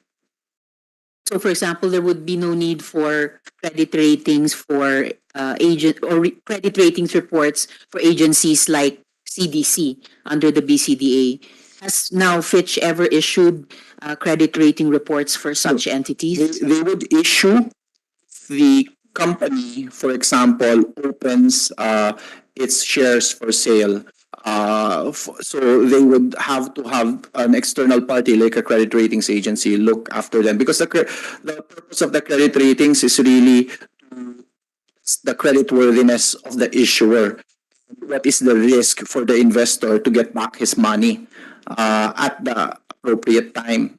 So, in terms of looking at the, Mr. Chair and Senator, you're in the correct line of questioning when you say when you're asking about credit ratings, you're actually asking about an independent entity looking at a project or organization with an impartial perspective and looking at the financial return. So that is what a credit rating, that's the kind of credibility that a credit ratings gives to a project. Thank you. Thank you, Mr. Chair. I might return to this maybe in the second round. But okay, to my original first question, Mr. Chair, in the previous hearing, again, Sen. Gatchalian asked the BSP why, when the Senate was deliberating on the increased capitalization of the Bangko Sentral, BSP officials even argued for a 400 billion peso capitalization instead of just 200 billion pesos. And Congress only 200 billion pesos. Pero mula po noon, after global commodity prices gyrated wildly to where they are today, and finances became volatile in the course of the pandemic and of the Russian invasion, aggression in Ukraine, our BSP Deputy Governor Dakila said that it's okay to BSP's capital to be built up over a longer period. So my question, Mr. Chair, is it also the position of BSP Governor Felipe Medalla that despite the global economic volatility, it's all right to defer the build-up the BSP reserves to 200 billion pesos man lang to give way for financing a Maharlika investment company or fund. And what do the members of the Monetary Board also have to say, Mr. Chair? Good morning, Mr. Chair and members of the committee. On the question of the good senator, at that time the BSP was negotiating for a capital increase. The BSP was incurring successive years of losses. It was, I think the data presented then was 2016, and during that time, the BSP was incurring 5 years of successive losses. Now, these losses emanated from the BSP's initiative in order to address some of the volatilities in the foreign exchange. But recently, based on the official reports of the BSP, we have incurred for the past 3 years, 2019 to 2021, the BSP has recovered and posted income and was able to remit dividends to the national government. Just giving you the information, the time that we were representing a capital increase, the BSP did not remit any dividends to the government at that time. So in answering to the question whether the BSP can provide funds to the MIF, at this time, looking at the performance of the BSP 2019 to 2021, the BSP can afford for 2 years temporarily to provide dividends to the MIF. Of course, we are not sure whether the uncertainties that befall in 2012 to 2016, where we had incurred crisis and we need to and we reported losses. We are not sure whether this will happen again. But given the time frame of 2 years, given the time that we have recovered and established the strength of the financial position of the BSP, we can afford to contribute the dividends that accrues to the national government. And we recognize the fact that the Congress has the power of the purse to make use of the remittance of the BSP to whatever purpose it wants it to be. Salamat, ma'am. And of course, Congress is advised by the inputs from institutions such as yourselves.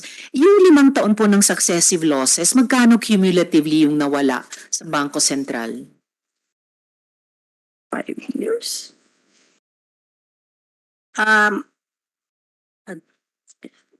Kaya hindi kayo nakapag-remit noon. Well, my colleague here is calculating. But in 2012, our loss is 59 billion. 2011, 33.7 billion. 2012, 95.4. 2013, 25 billion. And 2014, 10 billion. And 2015, 4 billion. Pababa po siya. Yes po. So cumulatively, 226 billion. 226 cumulatively ang nawala po ng Bangko Sentral nung 5 taon of successive losses na kaya hindi kayo nakapag-remit. Nung past 3 years po, sabi nyo nakapag-recover na kayo, nakapag-re-remit muli. Magkano po yung recovered ng Bangko Sentral sa 3 taong ito? Based on our official release, and it's also available in our website, yes po. The net income of the BSP in 2019 is 46.2 billion, 2020 31.7 billion, 2021 is 34.7 billion po. So mga 100 B, yeah, a little over plus, 100 100 B plus. So, hindi pa po nababawi yung 226 B na nawala po ng BSP nung 5 taon. Tama po. Pero nagsimula na po kayong mag-remit muli. Opo. Opo. So, may kulang pa po na mga 126B para lang bawiin yung nawala sa atin nung 5 taon. Pero sinasabi na ng Bangko Sentral na can afford na sa loob ng 2 taon to invest in the Maharlika Investment Company and Fund. Ito po ba posisyon na rin ni BSP Governor Medalla? This is the official position of the BSP, ma'am. Yes, ma'am. Ma'am, I would also like to raise, when the BSP charter was amended, it also allowed the BSP to expand its policy toolkit. In other words po, there are other opportunities for the BSP to deliver its mandate by stability. So in addition to the additional capital, we were also allowed to expand the policy toolkit. In other words, we were allowed to issue our own instrument so that we can continuously perform our mandate of policy stability. Monetary stability. Which is also why kahit po sa isang layperson tulad ko, ma'am, hindi naman ako banker, monetary stability ay mangangailangan ng, kanina narinig ko po yung sinabi ng DBP, usually ang mga bangko, you are more conservative. So parang mahirap ding isipin yung, in a way, the risk you are taking to your own stability, internal stability, kung may babawiin pang higit 100 bilyong piso, but you will use your expanded policy toolkit, you will use yung mga bagong instrumentong in-issue ninyo to afford a 2-year investment or an investment over 2 years sa Maharlika. Ito rin po yung monetary board position tungkol sa Maharlika vis-a-vis yung initial na capitalization targets ng Bangko Sentral? It is po. Okay po. It is. Well, even at this point, it would seem to me and perhaps to resource persons, halimbawa mula sa Foundation for Economic Freedom, na baka Bangko Sentral is trying to please Malacanang. Baka it's seemingly, and ito yung pinaka-worrying para sa mga mamamayan at mga mambabatas tulad ko, that it seems, no, there's been a bit of public wondering about this in the past several days. It seems na demonstrating a loss of BSP's independence, and we're concerned about the institution at the expense precisely of Bangko Central's ability to maintain macroeconomic stability in the future. I hope I'll be proven wrong, or I am wrong and will be proven wrong about this, kasi medyo irreplaceable ang isang institusyon tulad ninyo. Given our current economic status, still emerging from the pandemic, a recession, and then facing the possibility, having this proposal about a Maharlika Investment Company and Fund. Pero salamat po, ma'am, at salamat, Mr. Chair. Mr. Chair, may now inquire if the PPP Center is ready to explain to the committee how the mobilization of private domestic capital through the PPP platform will change once there's already a Maharlika Fund. Yes, you're recognized. The PPP Center is recognized. Thank you, Mr. Chair. Okay, so we have submitted two conceptual models on how PPP projects would look differently if the proposed MIF is legislated. Before that, Mr. Chair, part of our submission is that we want to just put on the table 5 considerations just to give us a complete picture before we describe the conceptual models. So the first one is that the financing risk in PPP projects is generally borne by the private sector. So in the executive branch's generic preferred risk allocation matrix, the financing risk is normally borne by the private sector alone. With the MIF, this would change, as there would be some risks on the part of government, although we also note that these could be fixed in terms of structuring the particular PPP project. There could be ways to mitigate this. So, for example, we could put in the minimum equity requirement on the part of the private proponent, such that the skin in on the game of the private sector is still intact. So this is something that's workable. The second is that another change that we could see are the rules, the different roles of the government in a PPP project. Right now, there are normally two roles of the government in a user-based PPP project, user fee-based PPP project. What are these? So one is as implementing agency, which is the public sector partner of PPP contract, and the other one as the regulator, which sets and approves the adjustment of tariffs in PPP projects. With the MIF, the government will have a third role to play, that is as an investor. So this is not generally wrong, as this is also being practiced elsewhere. But the critical thing is making sure that all these three roles do not conflict with each other. And this could be set clearly as to which on the part of the government is going to play these three roles. Another consideration that we have looked into is the current termination payment compensation framework for PPP projects. In the status quo, the PPP governing board, which is shared by NEDA and where DOF is also a member of our vice chair, the existing compensation framework in case a PPP project terminates is that it allows lenders to recover the outstanding debt on the core asset. So normally nasa dulo lagi yung main investor. So that's going to be a change if the MIF is legislated, but this is a policy decision that the PPP governing board could look into. As currently, this is not the framework we are in. Second to the last, Your Honors, is that for PPP projects structured as availability-based or availability payments-based PPP projects, so this is as opposed to what I was describing earlier as user fee-based PPP projects. We're thinking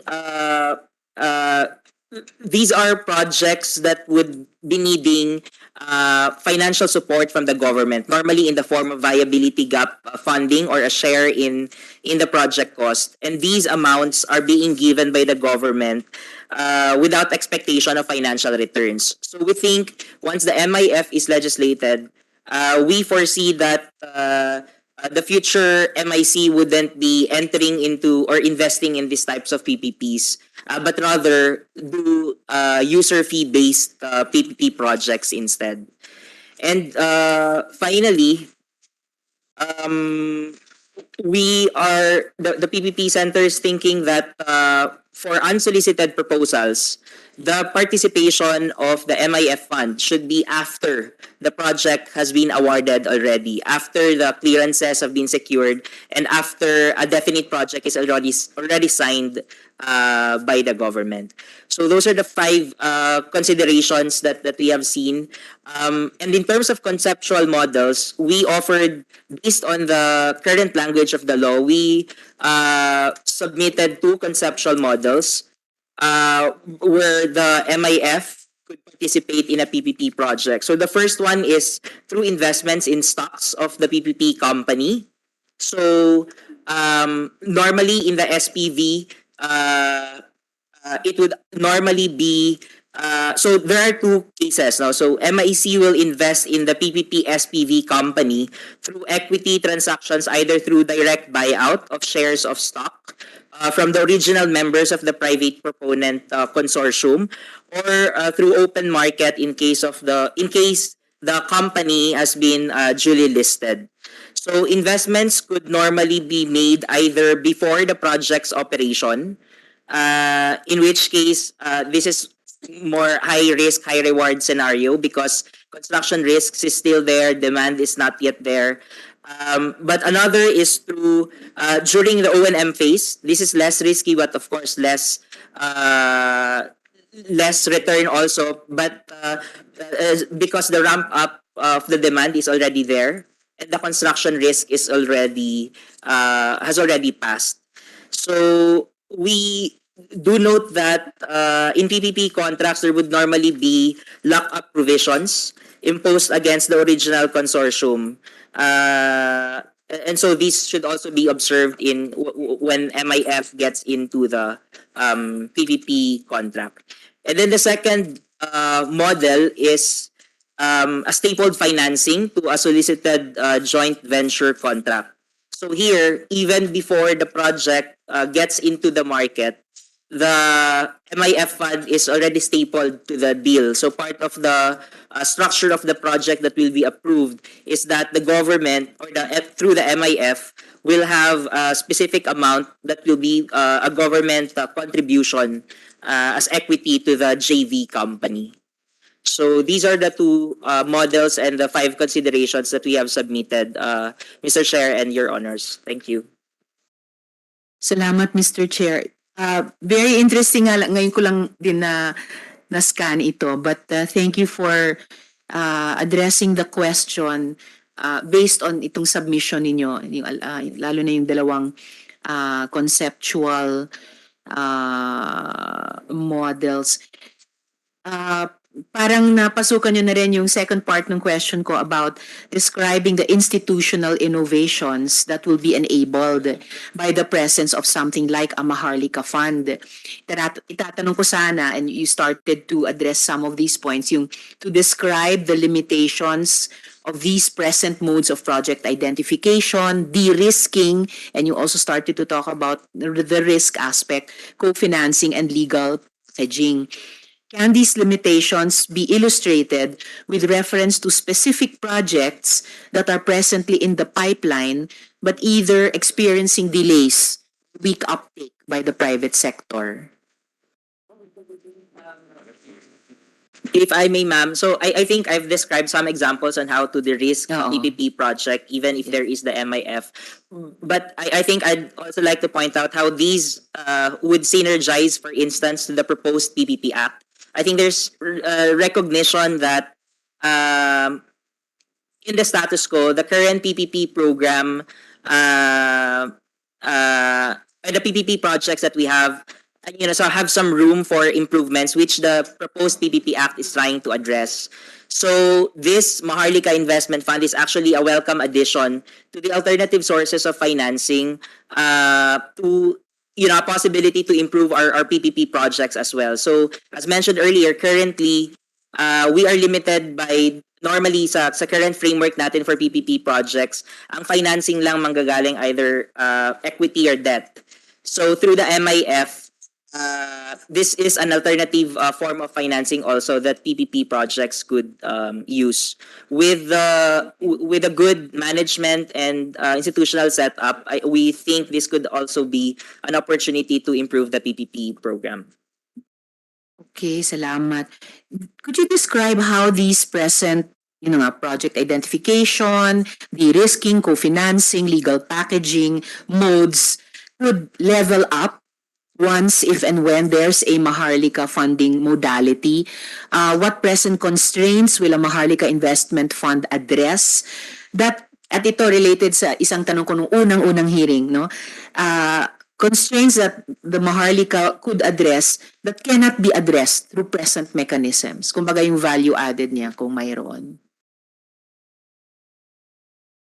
I think, ma'am, the first one as to how parang projects are being developed currently and how the MIF would come in. So in general, PPP projects are identified by the implementing agencies from among their list of priority projects.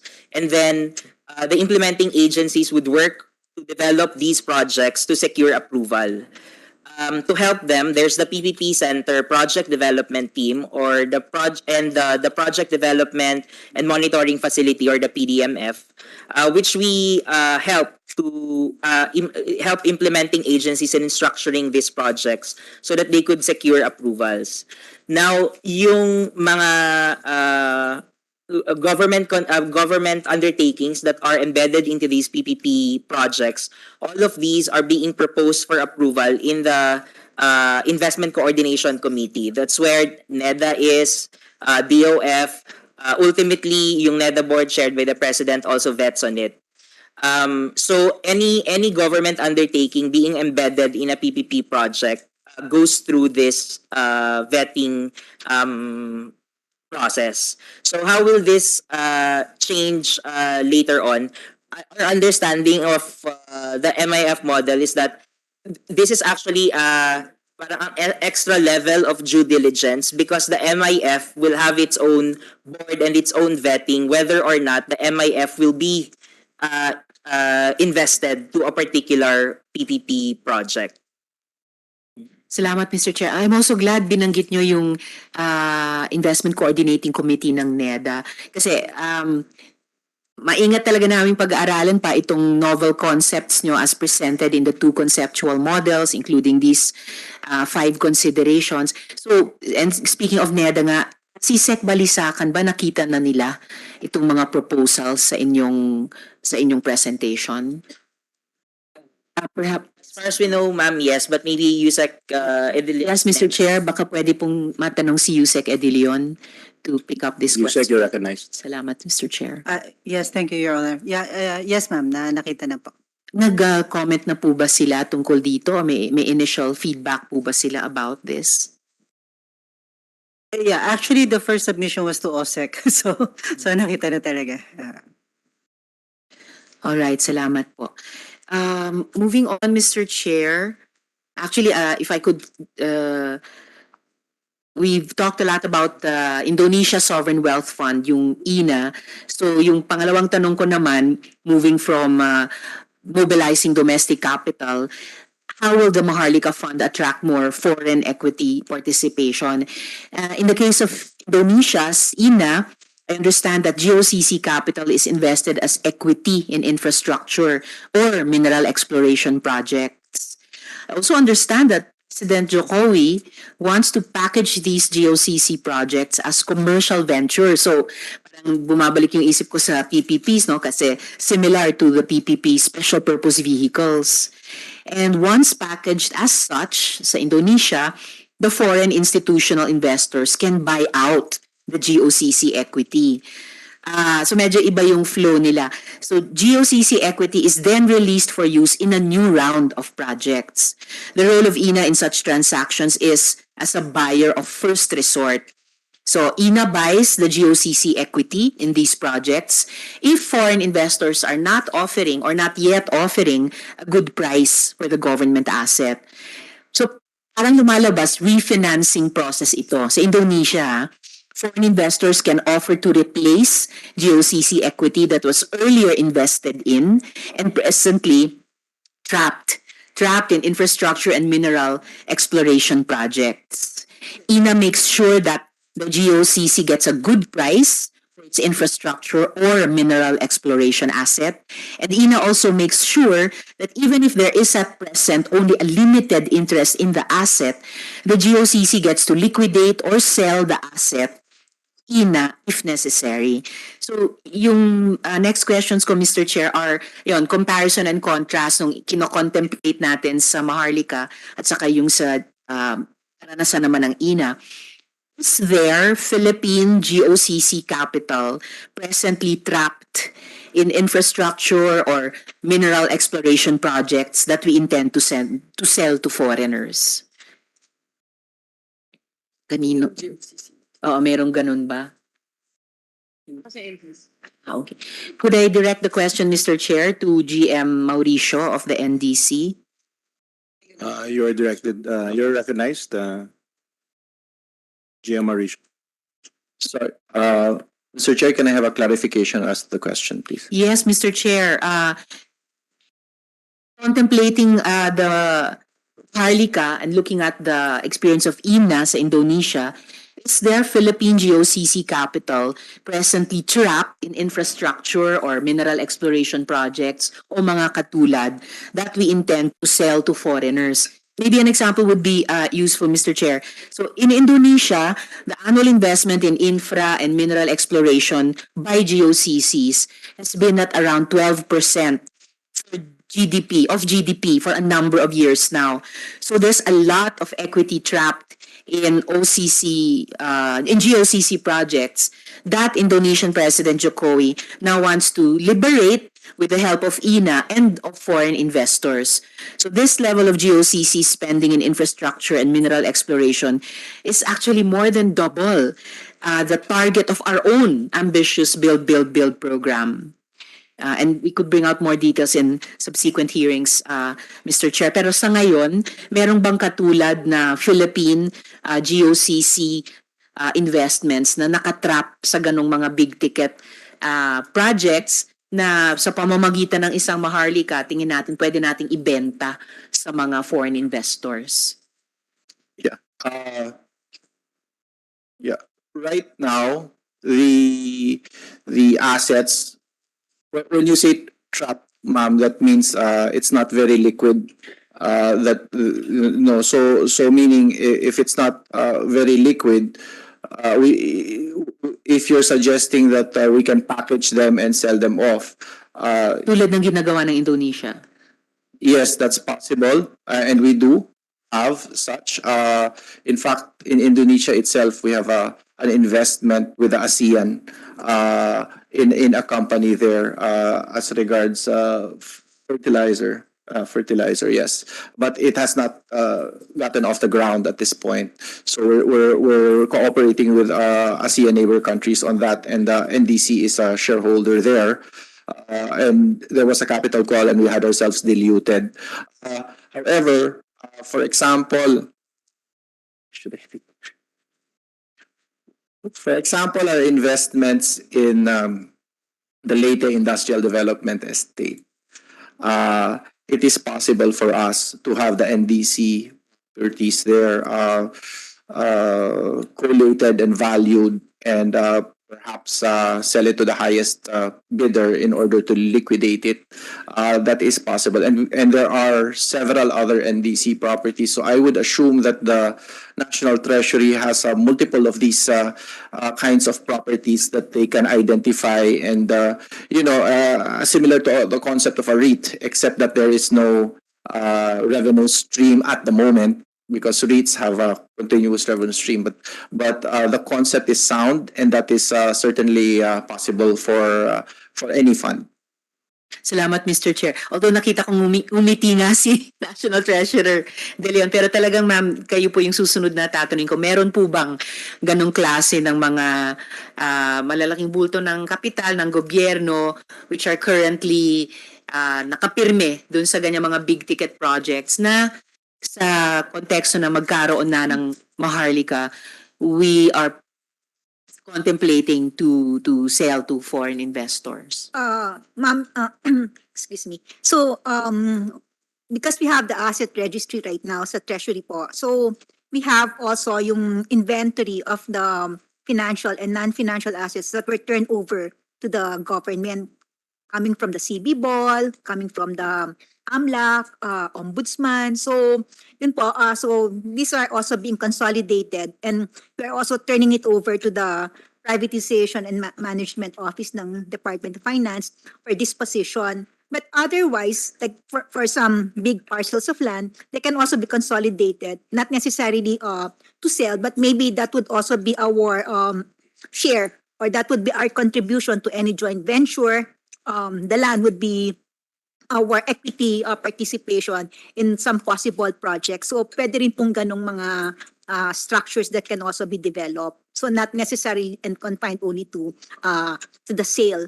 Kasi there would also be upside later on that we can also be generating. Salamat, ma'am. Mr. Chair, could, at mamaya matanong ko rin yung Asset Privatization Trust, pero can DOF or NEDA give us a complete enumeration of GOCCs that already intend or are contemplating, kapag nailunsad na yung Maharlika, intend to spin off special purpose vehicles for projects that already have some predictable cash flows that could attract foreign financing? Kasi since parang top of mind natin ang INA, isa siyang best practice model na tinitingnan natin. So pwedeng matanong na, is there a lot of it to warrant the creation of something similar to Indonesia's INA? Should I ask Music Abenoja, Mr. Chair? I think, good afternoon. Thank you, Mr. Chair. Thank you, Madam Senator. Now we will prepare such a list. In the earlier submission to the Chair, Madam Senator, we identified certain assets that can be sold by the national government, or as mentioned by the Treasurer, could form as an equity contribution by the MWF in future ventures with private investors, either domestic or foreign. And the list would cover certain categories. For example, it could be real estate, some firms that are engaged in mining or manufacturing, and property development, Mr. Chair. Thank you. Salamat, Mr. Chair. Just a last question on this topic. Meron po bang GCG report o report ng Asset Privatization Trust that describes a programmatic plan to package and liquidate such GOCC assets tulad ng nililista ng DOF? At may plano ba, again, tulad ng Indonesia, to utilize this GOCC equity, so not private equity, thus freed up to initiate or construct priority infrastructure projects? Andito po ba ang GCG? Is GCG here, Mr. Chair? GCG representative, Secretariat. Can we ask the GCG representative to comment? Good afternoon po, Mr. Chair. Yes, please proceed. Yes, as to the list of GOCCs, as an oversight body po, we give operational flexibility to the GOCCs. And on that matter po, we recognize the charter, and as far as the charter of the GOCC can allow them, Your Honor. Can allow them to what, sir? On the matter po of investment, it is the charter of the GOCC that will allow them to do that, Your Honor. Pero sir, meron na po ba kayong report ng isang programmatic plan para i-package at i-liquidate certain of these GOCC assets sa konteksto ng paglulunsad ng isang Maharlika? Ay, at the moment po, wala pa po kaming ganong programa at pag-aaral po. Alright. Baka for your consideration, sir, for the consideration of the Commission, at saka plano, paano gamitin yung GOCC equity na yan para mag-initiate, mag-construct ng mga priority infrastructure projects. Salamat, Opo. Mr. Chair. Amin pong gagawin po yan, Mr. Chair. Salamat po. Mr. Chair, do I still have time or should I wait for a second round? Senator JV, would you like to? Okay. You can finish your line of questioning. Senator JV is willing to wait. Salamat, Mr. Chair. I actually have just one more question and then one manifestation, unless Sem Gatchalian would like to take a second round first. Actually, I was going to ask about the BSP. I think that's a good point, and that's a sticking point to this proposal. And based on the information that we got last time, and because BSP will be foregoing the capital build-up through dividends, the normal, correct me if I'm wrong, but this is what I got. The normal 7-year build-up will now take 14 years to build up. Is that correct po? Mr. Chair, Your Honor, we did a simulation using the income that we generated 2019 to 2021 and average it just for purposes of calculating how long it will take for the BSP to fill up the balance in our capitalization. If we are going to contribute based on the proposal of 2 years, 100% of the dividends, and then 50% of the dividends thereafter, it will take the BSP 17 years to be fully paid of its capitalization. But without, like, the baseline is that if there is no proposal like this, it will take the BSP around 8 years for us to fill up our capitalization. So the delay would be 17 years. So there'll be a 9-year delay. Yes, Your Honor. Okay. And I mentioned this during the last hearing. We were made to understand when we were discussing this bill that the size of the banking industry has already outsized the capital of the BSP. So by delaying it by another 9 years, obviously the size of the banking industry will be much, much bigger compared to the capitalization of BSP.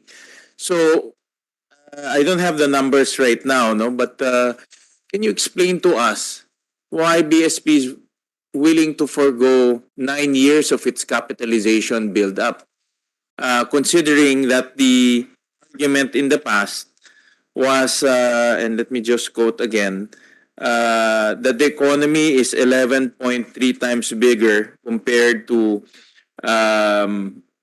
1993, and the banking system is 12.2 times bigger. What calculations have you done, no, to make you agree to forgo your capital build-up by about 9 years?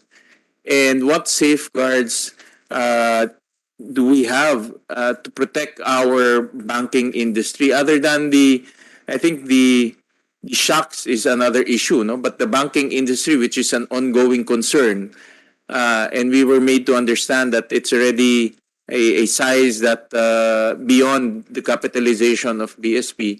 Can you show us some of your thought process on how to manage a banking industry of this size, let alone after 17 years? Mr. Chair, we do recognize the power of the purse of Congress. What we are contributing would be the dividends. But of course, under the amended charter, under RA number 11211, that dividend should revert back to the BSP as part of capitalization. But as I said, we recognize the power of the purse of the Congress. So it can decide on whether to plow it back to us or to use it as part of the MIF contribution. Now, when we did the representation at that time, we cited the fact that the Philippine economy has expanded, has grown, and the financial system has also expanded, and that requires additional equity on the part, or additional capitalization on the part of the BSP. But at the same time, we also well, thankfully, the Congress has approved our ability to issue our own instrument, and that supplemented our ability to conduct our mandate or to proceed with our mandate. The draft proposal calls for a 17-year period for us to contribute. But of course, we recognize the wisdom of Congress to put certain safety nets in the event that in the future there will be unexpected crisis similar to what we experienced in the past. Like for instance, in 2010 and 2015, at the time that we incurred a lot of losses. So we cannot predict whether there will be crisis in the future, but we leave it to the wisdom of Congress to provide safety nets Like for instance, in the event that there will be crisis, probably there will be some suspension of the BSP contributing to the fund. So Is that a suggestion, ma'am? it is a suggestion, Mr. Chair. Are you trying to hint? Mr. Chair, A because hint? it is a suggestion actually. It is a suggestion because we know that external events would have impact on the Philippine economy, and we cannot predict the extent by which it can affect us. And the BSP has to be there to make sure that we provide the appropriate environment. So given the fact that it will take 17 years for us to be able to fill up the required capitalization, we leave it to Congress. Well, Madam, it's within the powers of Congress, no? But we want to make sure that we're exercising it in a way that is prudent and the best possible for the banking industry. We recognize that the BSP is the regulator of the banking industry. It also provides price stability, inflation fighting, as well as currency stability. So it's doing many things, no? But what I am quite concerned with is the ability of BSP to respond during times of banking challenges, no? And we cannot isolate that. That's why when I was reviewing the transcript, the size of the banking industry was the compelling reason why we need to build up the capitalization of BSP. Now, delaying it for almost 2 decades, no? Almost 2017 is almost 20 years, no? Doesn't give us, at least me, no? Doesn't give me the confidence that nothing bad will happen in the next 17 years. Anything can happen in the next 17 years. And the sooner we can build up the capitalization of BSP, the better for all of us. We can sleep soundly at night. But how can we sleep soundly in the next 17 years, knowing that things can happen, no? And our regulator cannot respond? So moving forward, we acknowledge that we have that power to add, but we need to exercise it with diligence, no? And it's important you provide us with information so that hindi ho suntok sa buwan yung gagawin ho natin. So my just to move forward, Mr. Chair, is give us some simulation, or maybe during the next hearing, to demonstrate to us that for the next 17 years, and with 50 billion in capitalization, demonstrate to us that in an event that there is trouble, no, in the banking system, there is, let's say, a currency, no, we cannot discount that happened in 1997. Are we ready to face all of those challenges? Demonstrate to us that at the worst event, the BSP is ready to fight those challenges with a 50 billion capitalization, no? Kasi maliit talagang I'm looking at your balance sheet right now. It's really quite small, no? And the instruments that you mentioned are all debt instruments also. Meaning mag-i-issue kayo, utang kayo, babayaran nyo rin yun at one point. So just imagine you're being attacked, but you're also mandated to return all of those instruments at one point, no? So you're squeezing yourself to the wall, no? So iba ho yung equity, because equity, that's part of the mandate of BSP. So just on the next hearing, Mr. Chair, just give us the worst case scenario and how BSP can respond to those worst case scenario, considering that we are delaying the capitalization of the BSP. Thank you. We will be having, after this, we will have our technical working group, so you can discuss those at length after this.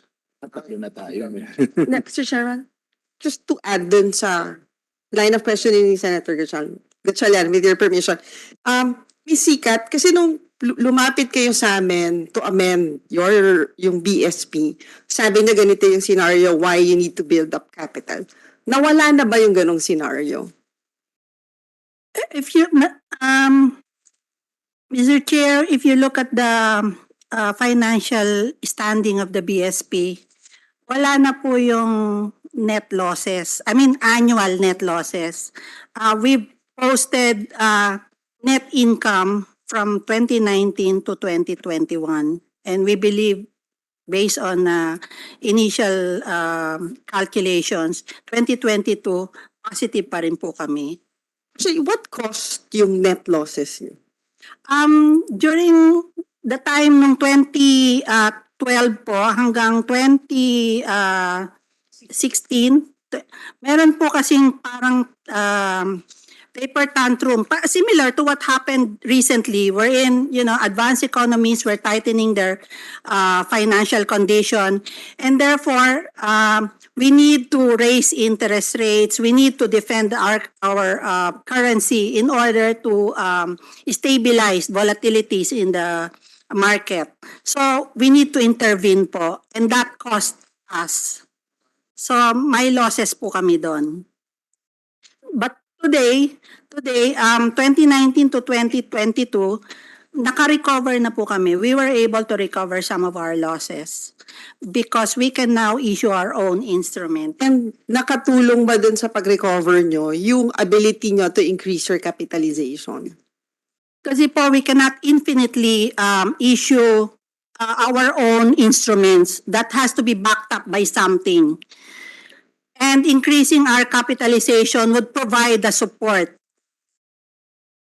Yung increase capitalization nyo, nakatulong ba yon? Hindi pa po kami, wala pa kayo nakukuha? Nakakuha po kami 10 billion in last year.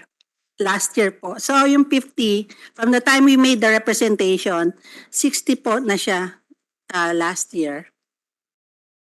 Hindi ko nakatulong yung 60 na yan. Kahit pa That paano. provided confidence to the market that we can support the additional instruments that we issue to the market. And would yung hindi madedelay yung capitalization nyo, hindi ba mawawala yung confidence ng market? Kasi sabi mo, because of that, it added confidence. Mawawala na nga sa inyo yun eh.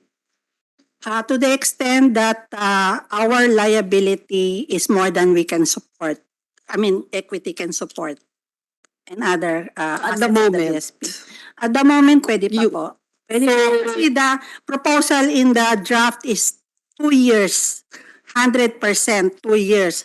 But on the third year and onward, 50% na lang po. So 50% will plow back to the BSP. So that would be able to add to the equity. Pero yung 2 years po.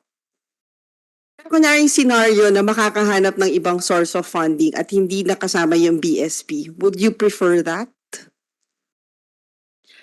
Kung hindi na po sasama ang BSP.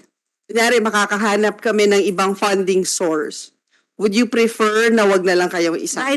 The ideal scenario, Mr. Chair, Your Honor, is that the dividends of the BSP will plow back to the BSP. The ideal scenario. In short, in short, mas gusto nyo na makuha nyo na lang ulit yung dividends nyo. Mr. Chair, can I ask? Yeah, can we ask perhaps si Senator JV has been very patient. I think we should give him the opportunity to ask a question first. So if with the indulgence of the committee, if we can. Yes, Mr. Chair, then I'll just have one last Yeah, question. sure. So Senator JV. Thank you, Mr. Chair. Other than that, just 3 points, no? Since I was not able to attend the 2 hearings because of simultaneous hearings as well that I was chairing. Siguro anybody from the economic team can answer. Doon po sa Section 13 yung sa allowable investments. No? Nandito po, nakalagay, subject to strict compliance with investment risk management guidelines, the Board of Directors of the MIC shall authorize the following investments: cash, foreign currencies, metals, and other tradable commodities, fixed income instruments, issued by sovereign, quasi-sovereign, supranationals, hanggang naka-enumerate po hanggang joint venture or co-investments. No? Anyway, it's there. Ano ko lang, what would make the MIF unique? Which among the allowable investments mentioned in Section 13 is not yet being performed by the funding sources. Doon po sa naka-enumerate, di ba halos lahat naman, yung iba naman dito karamihan ginagawa na rin ng mga funding sources natin. Anybody can answer po para lang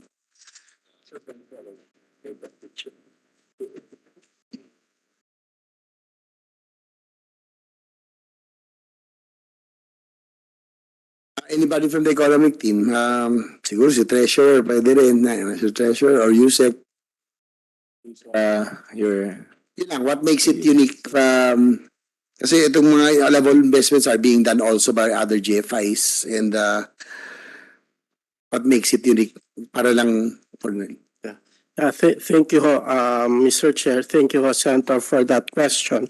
So all of these allowable investments are the usual menu of investment destinations that investors, even government GFIs or GOCCs, some GOCCs can invest in.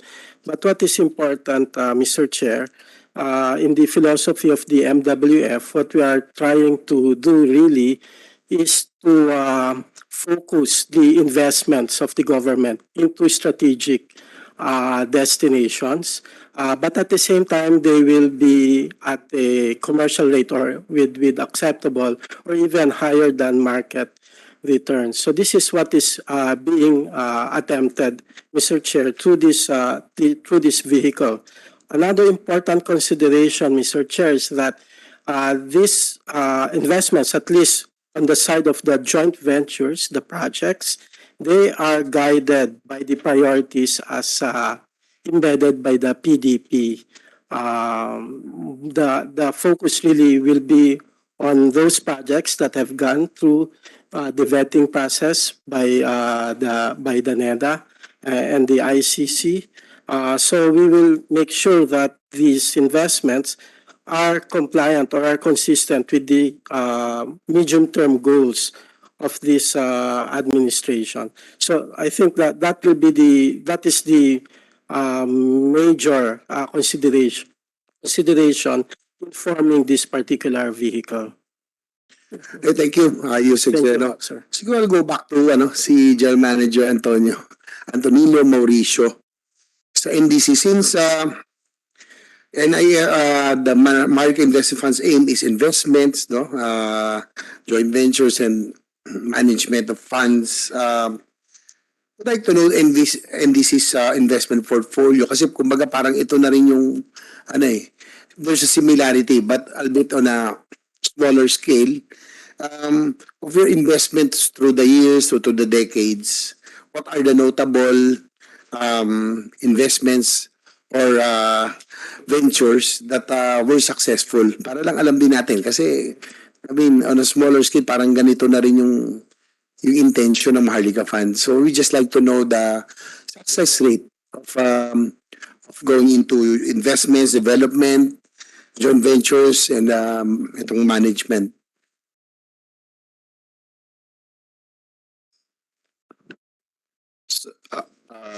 Thank you, Mr. Chair, Senator. We, off the top of my head, because there's as we either it's in the slide. We completed. We invested in 117 companies, most of them engineering projects. So if I can go to projects and investment one slide, marami kasi, Senator. No? Yeah. So no, the moving forward, please. Next slide. Next slide. Okay. So just go to the projects and investments. One, I will announce we created the first light bulbs, the first cement firm, first textile firm, first sugar refinery, first space communications company, one of the first low-cost housing projects, agricultural plantations, that's Doral and Del Monte, funding for shop owners and shoemakers, rice for domestic consumption, warehouses for rice, copra, tobacco, lumber and paper mills. We're instrumental in the National Steel Corporation as well. revival of the pre-war food cannery, 5-story concrete warehousing in the South Harbor, pineapple production, abaca chips as raw material for long fibered pulp, national shipbuilding, copper plant, phosphatic fertilizer plant. We have euphorbia as an alternative source of energy fuel, groundbreaking surveys of oil, iron ore, guano, marble, coal, and other minerals, rattan plantation, cotton growing, fish pond scanning of fruits and vegetables, ceramic sanitary wares plants, expansion of the Philippine merchant marine industry, urea fertilizer in Negros, synthetic fiber plant for clothing, laterite ores. Jim, sorry to cut you, no? Anyway, doon naman yan, you just Yes. submitted the committee. Yes, But I'd just like to know, what would you say, anong masasabi mo of your investments or your ventures that NDC has gone through the decades? Ilan kaya yung percentage na successful tayo? Or yung mga, syempre hindi man lahat successful yan di ba? So, yun lang po siguro, you can submit to the committee so that, this will also help us, appreciate how investments and joint ventures and others that Maharlika Investment Fund would be is intended to do. Para lang malaman din namin. Mr. Chair, Senator, if I may speak candidly, if you're trying to compare the investment of the government with the NDC, with the proposed Maharlika Fund, I think it's comparing apples and oranges. What happened with NDC is that we are mandated to take risks, not palatable to the private sector to take. That means by definition NDC involves itself for development of the country in high risk projects. Given that it is anathema for us to be expected to make a very profitable operation given that we're directed to develop industries. Second, when we do develop industries, if it becomes successful, Senator, Mr. Chair, we turn it over to the private sector. And somebody coming from the private sector, it's actually a lot of them are at the expense of the government. No? We turn it over to the private sector if it is successful, and we absorb it if it's not successful. So we are laden with distressed assets as NDC. So that's I mean, to speak candidly, that is not how we see the Maharlika Fund as envisioned.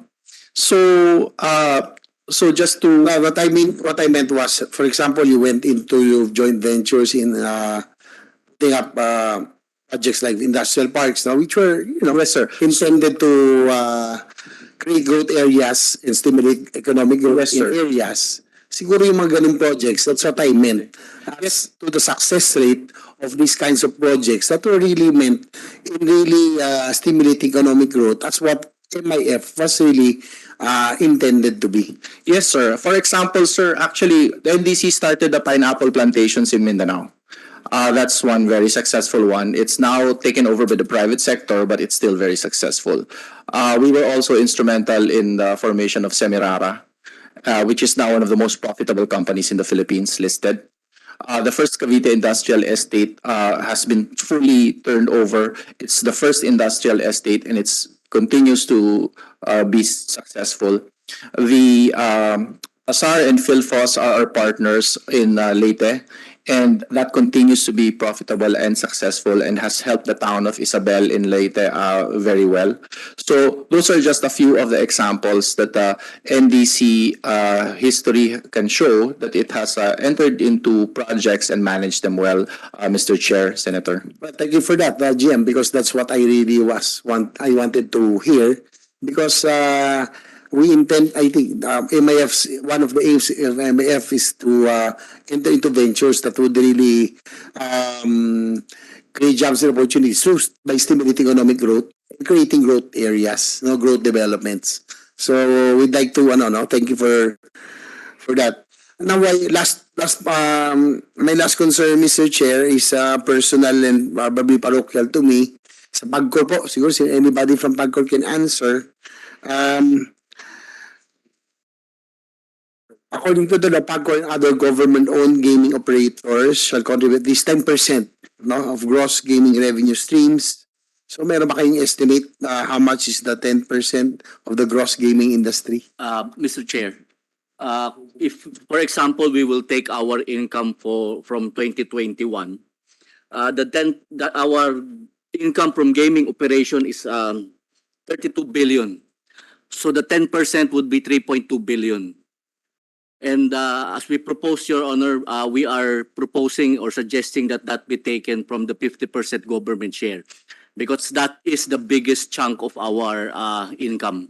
And also, Mr. Chair, that would also address the other issues discussed in the previous hearings regarding the return on investment, whether PAGCOR should be a member of the board, because that particular fund, that 50% government share, is really a fund that is under the law to be remitted to government. So wala na ho sa amin yung issue na kailangan pa ba kaming maging member ng board or magkaroon ng return on investment. The law, PD 1869, made it really convenient for us to provide funding for government projects. What is only needed is the appropriations from government. For example, yun, inappropriate yung universal healthcare, and then we have a new appropriation, a new obligation, which is 10 billion aggregate in 5 years for the Philippine Space Agency Fund. So yun po ang aming commitment for the next 5 years. Indefinite po yung universal healthcare, kaya nga po meron din kaming proposal na to limit the funding to the Maharlika for 5 years so that we can sustain our other funding obligations and future funding obligations. Because right now, there are 4 bills pending in Congress na hinihingi rin po yung funding namin. The reason I ask, Mr. Chair, is that I know for a fact that PAGCOR's funds, no, marami ng earmark dito.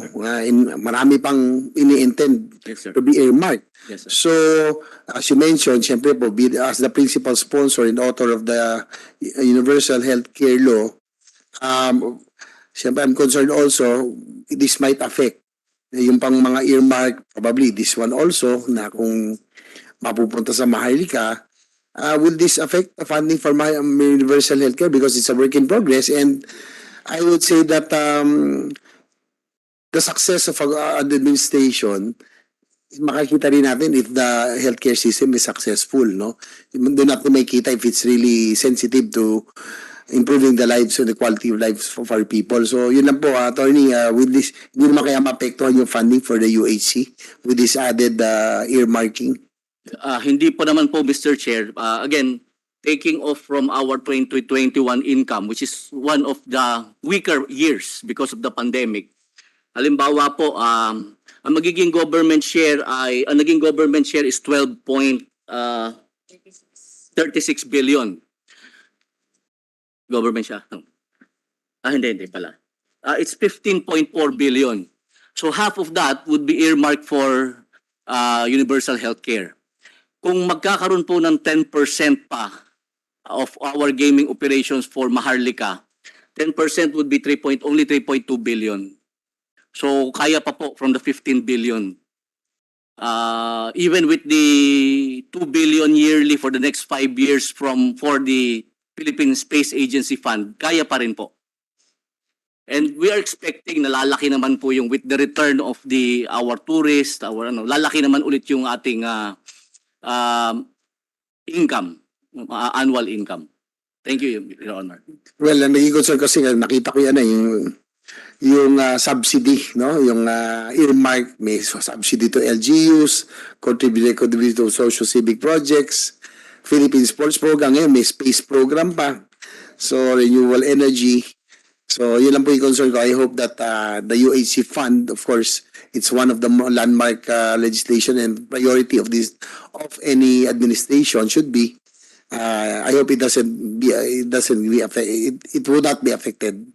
Mr. Chair, actually, sa lahat ho ng hearing na may funding proposal, lagi po naming mini-mention talaga universal healthcare. Thank you, Mr. Chair. That's all for now. Chair, just a continuation din sa line of Yes, question. please, Senator Binay, continue. When you say na naka-earmark, nabigay niyo ba talaga yung kalahati? Mr. Chair, yun pong fund would be released by the Bureau of Treasury. Hindi na ho kami ang nagre-release. So yung kalahati for example, universal healthcare, na-release nyo na yung 50%. Ay, mic po. Once na na-remit naman po, automatic kasi po it's already under the law. So we have to provide. So yung for universal health, nabigay na yung kalahati. Monthly, Sa DOH. hindi ko po alam kasi hindi na po kami ang nagre-release noon eh. We just, Or Basta binigay po nila sa amin, then we will have to release it po dun for the universal health care program po ng PhilHealth. na-release nyo na yung Opo. kalahati Yeah. to DBM? No, hindi, basta ang DBM po magbibigay sa amin ng notice of cash allocation. Pero usually kasi si DBM, parang hindi rin naman niya sinasabi na yung 50% mapupunta sa universal healthcare, di ba? They always put a cap. Tama ba, DBM? Like, yung sinasabi nila, nag-remit sila ng 7 billion. Yung 7 billion ba, nagkaroon ng allocation yung DOH ng additional 7 billion?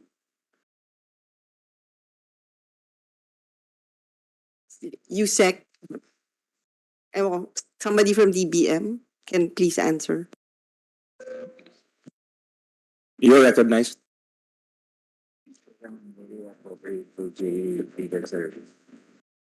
Madam Chair, Mr. Chair, it has to be appropriated still. So the 50% nasa NEP na siya. So we submit it to Congress, yung 50%. But I understand the intent here is doon siya sa share ng government ng NG such that the portion attributed to the UHC will not be impaired. Oo nga. So parang nandun lang, pero hanggang di siya na-appropriate. Nandun lang siya nasa treasury lang. Sige. So dun sa iba pang for example, yung 5% of gross earnings, na-remit niya na rin yung buong 5%. yes, maybe that's the franchise tax, Your Honor. We are remitting that to BIR. Okay. Kasi di ba, katulad ng na-mention during the briefing, parang lumabas dun sa budget deliberation. For example, yung PSC, parang hindi pala nila nakukuha yung supposed to be allocation nila. Madam Chair, regarding the PSC, Mr. Chair, Madam Senator, regarding the PSC, there is a pending Supreme Court case regarding that matter because during the time of President Ramos, when there was a energy crisis, a law was passed. I think it's amending the spending or the use of PAGCOR funds. So naging priority po yung spending or yung support ng PAGCOR sa Department of Energy. Yun pong supposedly position or yung provision, exactly the same provision ng PSC, yun ang ipinasok na provision for the Department of Energy na support ng fund ng PAGCOR. So nagkaroon ng interpretation noon ang Office of the President na na-revise yung obligation ng PAGCOR with the new priority on energy, yung suporta sa energy noong energy crisis. So ang naging interpretation So ngayon, tuloy-tuloy yung bigay nyo for energy.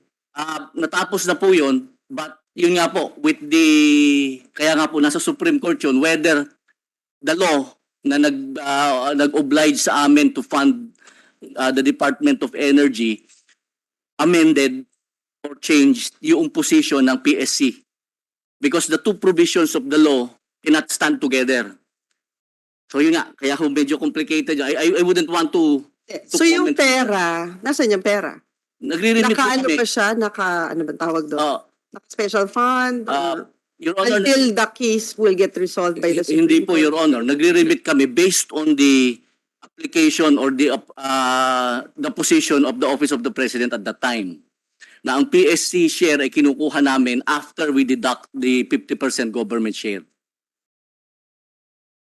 Itong sa Philippine Space Act, I'm sure hindi nyo pa napopondohan tong 10 billion. Ano po yan? Actually, Your Honor, kasama po yan doon sa 50% government share. Doon po yan kukunin. So, it's also a matter of releasing the fund to the agency. Wait, so lahat itong 10 items, this is deducted from the 50% share? Hindi naman po, Your Honor. Meron ho dyan na dinideduct from the net. Tulad po ng dividends, Yung under the dividends law, sa net po yun, the Board of Claims and the Dangerous Drugs Board. Yung number 8, ano yung Dangerous Drugs Board? Nagbibigay po kami ng pondo dun sa ating Dangerous Drugs Boards monthly. Magkano ho yun?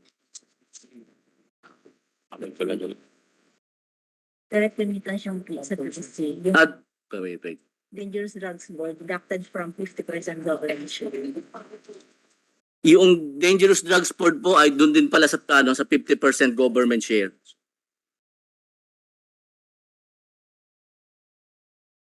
So ano lang ho yung hindi part ng 50% government share? Yun pong PSC, Board of Claims, Sports benefit and incentive. yun pong sports benefit incentive, at saka po yung aming our own initiative na mga corporate social responsibility, yung po aming ginagamit pag may mga bagyo, may mga lindol. So sa amin po talagang budget yung kinukuha, hindi ho namin kinukuha sa government share yun. And with the Maharlika Fund, ano magiging epekto dun sa PSC, Board of Claims? Wala nga po, gawa ng doon namin yun ipinasok sa 50% government share. So nakahiwalay na po yun. Right. And then para meron kayong proposal to include APECO, CESA, Yes. and PCSO. Your Honor, the original provision says that and other government gaming operators. So ipinropose lang po namin yun to avoid any doubt para maging clear. Kasi yun naman po, existing na silang government gaming operators. So naglagay lang kami ng mga specific agencies na nandun sa general term.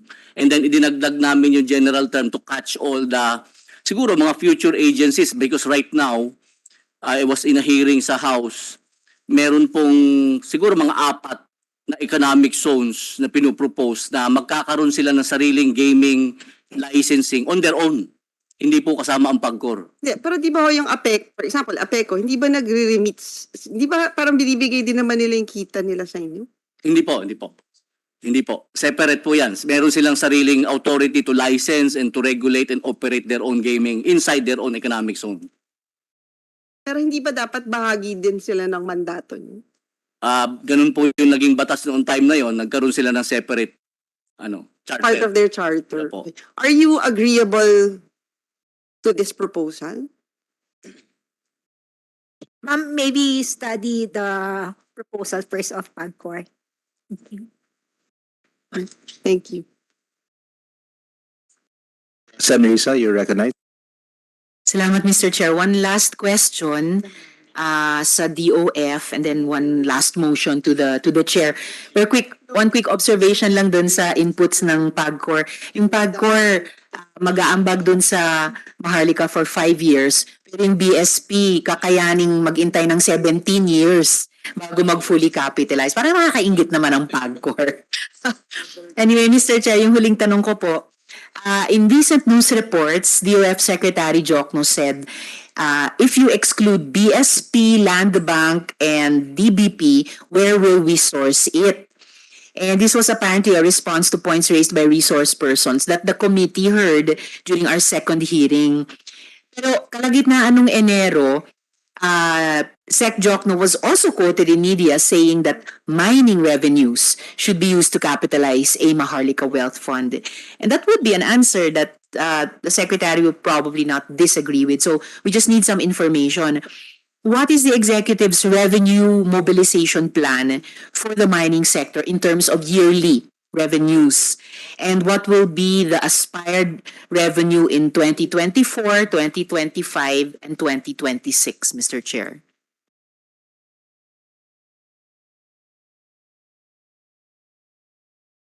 You're recognized. Thank you, Mr. Chair. In terms of the funding for the MWF, a possible source will indeed be the revenues coming from the extractive industries. However, they may not be available immediately given that the fiscal regime over the sector is still being studied right now. a proposal is pending in Congress on the mining fiscal regime. But based on recent performance of the industry, we can have some estimates probably of revenues that can be used by the national government. For example, for the existing collection from mining industry, right now the estimate is that the annual revenue could amount to more than 38 billion pesos. There could be some incremental revenues depending on the design of the proposed mining fiscal regime. Some estimates, for example, if we look at the revenues coming from the metallic mines, an additional revenue of 9 billion can be generated annually. But this is for the metallic mines. There are also proposals to include non-metallic segment of the sector. The range of additional revenues that could be raised would be about more than 200 million to as much as 3.5 billion pesos. So these are some of the numbers that have been initially estimated, Mr. Chair, Madam Senator.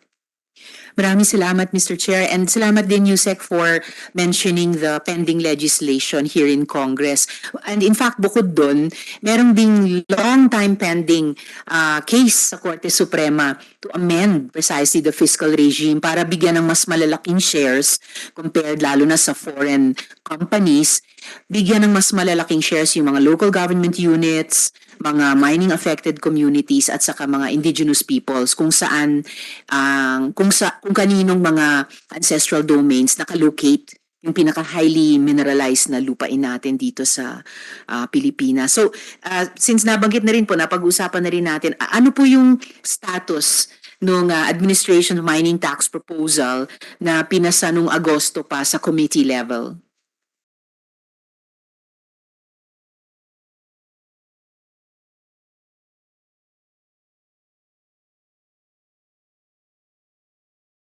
Thank you, Mr. Chair. I don't have, unfortunately, Madam Senator, I don't have the update here.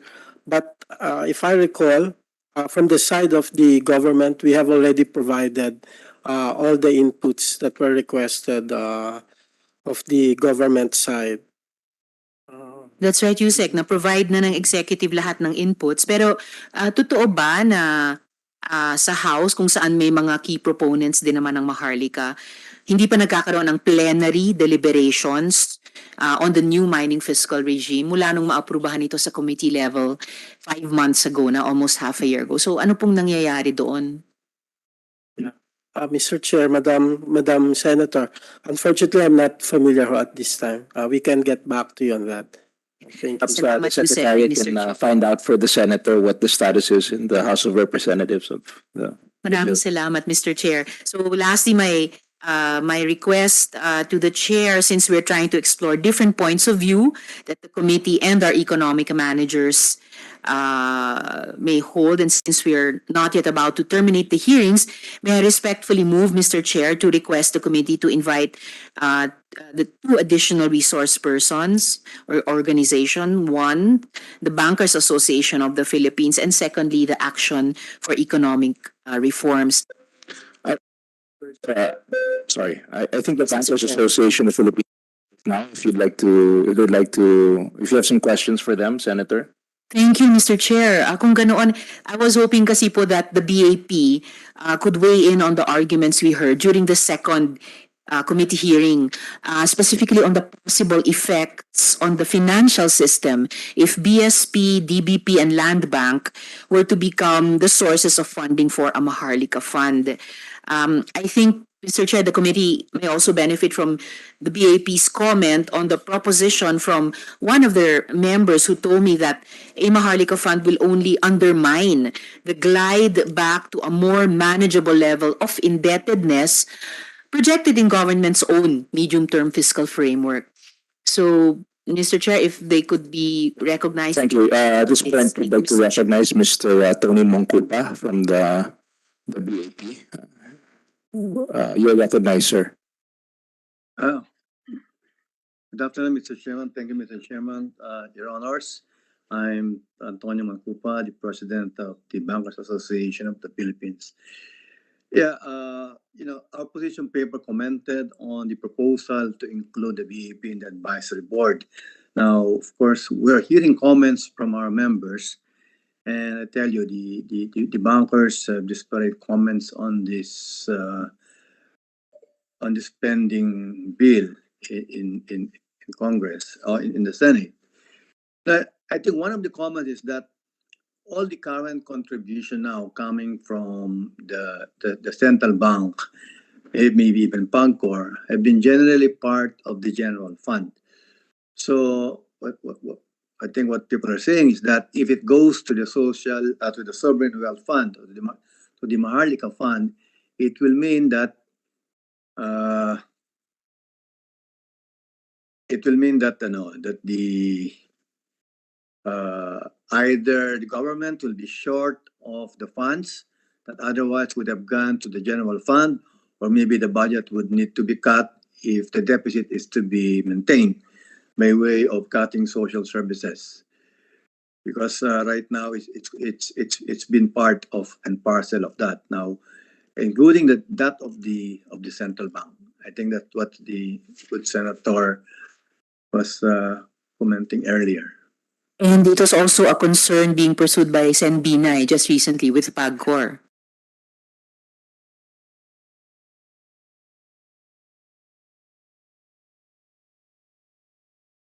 Yes, sir. And if you have additional comments specific to yung isang comment I heard from a BAP leader na kapag magkaroon na nga itong Maharlika, parang ma-interrupt yung sabi niya glide back to a manageable level of indebtedness. Yeah, of course.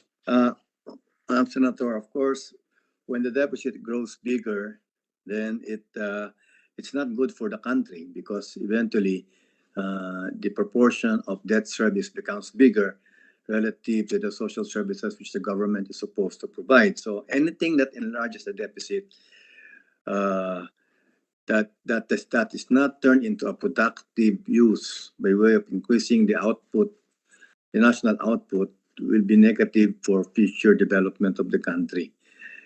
So if the funds like that will go otherwise the general fund will now be put in the sovereign wealth fund, the eventual effect would either be that either we increase the deficit or we cut the services of the government. So, ang projection po ninyo kapag nailunsad yung Maharlika, it will actually be deficit creating or deficit worsening and lead to cuts in social protection spending of our country, of our government? Mr. Chairman, actually it depends on where the funds will be coming from. If the funds will be coming from sources that otherwise would have gone to the general fund, and have been going to the general fund, of course, the impact would be as mentioned. Now, if there will be funds coming from other sources, which is not part of the government funding at present, then it would not cause the deficit to expand. I think that was also in the last session what was mentioned by Mr. Calixto Chimkianco, that the funds be coming from other sources. So, intimately linked yung dalawang punto nyo. So, it would seem na yung advice sa komite namin based sa inputs nyo ni Mr. Chikiamco would really be to explore more of the alternative sources of funding for a Maharlika. Baka kasama na yung maibubunga nung kung naipasa na yung bagong batas tungkol sa fiscal regime sa mining. Okay. Maraming salamat, Mr. Mongkupa. Sorry, one last follow-up, sir. There's a plan to hire foreign experts to manage the fund. Kung totoo ito, mag-materialize, would you think this would be necessary? Well, I think that, returns and risks are closely correlated. You get higher returns if you take higher risks, and there's no shortcut about it. I think that right now, Philippine fund managers are capable, as we've seen with DBP and Landbank. I was looking at their performance, and I think through the years, they've shown the capacity to manage the funds. By the way, if you look at the return on equity that they have been registering. Now, in terms of investments, these are also some of the side comments that we've been hearing. Well, we have not stated the position, and I suppose we should not take it as a BP position, but maybe my opinion since you're asking. The investments that come with high return, there is of course no assurance that the returns will always be there. Returns are computed based on historical performance.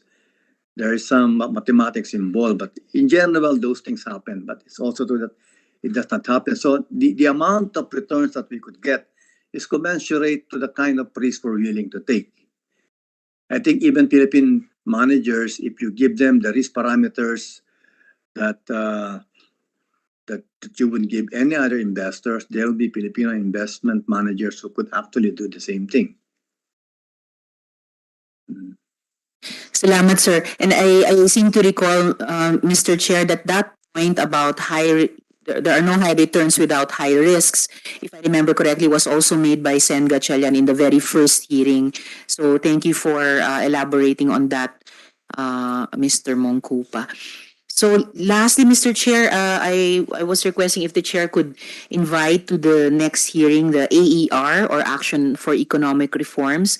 Kasi sila po, they sought and they got the signatures of some of the country's leading economists, including 5 former NEDA secretaries, when they first publicized their opposition, but to the earliest version of the Maharlika Investment Fund. There have been many refinements from that first draft to the draft that has been presented to this committee. And I think it would be useful, Mr. Chair, to hear any reassessment that the AER might have formulated in light of the changes to the earliest draft of the Maharlika bill submitted to Congress. So if the chair would allow, Mr. Chair, I would like to request and move to invite also the Action for Economic Reforms to the next hearing. I so move, Mr. Chair. Yes, thank you. We can invite them to the Action for Economic Reforms to the next. We're scheduling a technical working group meeting already, so we can invite them to that, and they can submit a paper and they can bring up their concerns. Salamat po, Mr. Chair. Thank you. Yes, Senator Gatchalian. Yeah. Mr. Chair, just to before we terminate the hearing, I was looking at the sources of funds, no, and one of which is will come from privatization, and would like to ask maybe the national treasurer or any DOF rep who's in charge of privatization. First of all, what are the assets lined up for privatization? The timetable, what type of revenues or proceeds are we expecting? Seems to me that privatization is the preferred source of fund by some of our resource persons from the private sector. And this is actually a model that we have seen in most sovereign wealth funds. Proceeds from oil and gas, proceeds from resources, proceeds from privatization. And this seems to be the much, I think, a lesser issue when it comes to source of funds. So do we have any information on the privatization?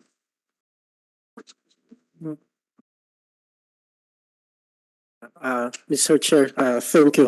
Thank you, Mr. Senator. We have outlined a number of items for possible disposal or possible transfer to the balance sheet of the IMWF. With the permission of the chair, we can submit to the Secretariat for reference guide information of the senators. Can you name the top 3 in terms of size? size. So, for example, What are you looking at to privatize? for the next 3 years of, kasi depende ho kung ano yung timing. The one here probably that could yield the highest in terms of current estimates would be on the mining rights for a particular company. That's about 100 billion right now. But probably the time frame that we are looking at is it could be 3 years down the road. Ho. The terminal, the food terminal, is also a candidate. How much is that in food terminal? The Oh, hindi pa na privatize 'yun? meron pa hong Meron pa. property, Okay. portion of the property. So how much are you looking at? The estimates could be around at least 22 billion. Ho. What else? What are the top three? And then the property in Makati, ho, the Mailong. But again, the time horizon for this is about 3 years from now. Upwards of close to 8 billion, ho, around 8 billion. So with the 100 billion, 22 billion, 8 billion, that's how much that? 130 billion? So Roughly, you don't need Land Bank and DBP anymore. But this could come. BSP. No? Kasi BSP yung suggestion niya kanina. Oo, But so the time horizon, ho, sir. para hindi na ho sila naiipit ho kasi sila eh. So ako na naghahanap po ng lusot ho nila, no? So 130 billion is more than enough. That's double the amount of the initial capital.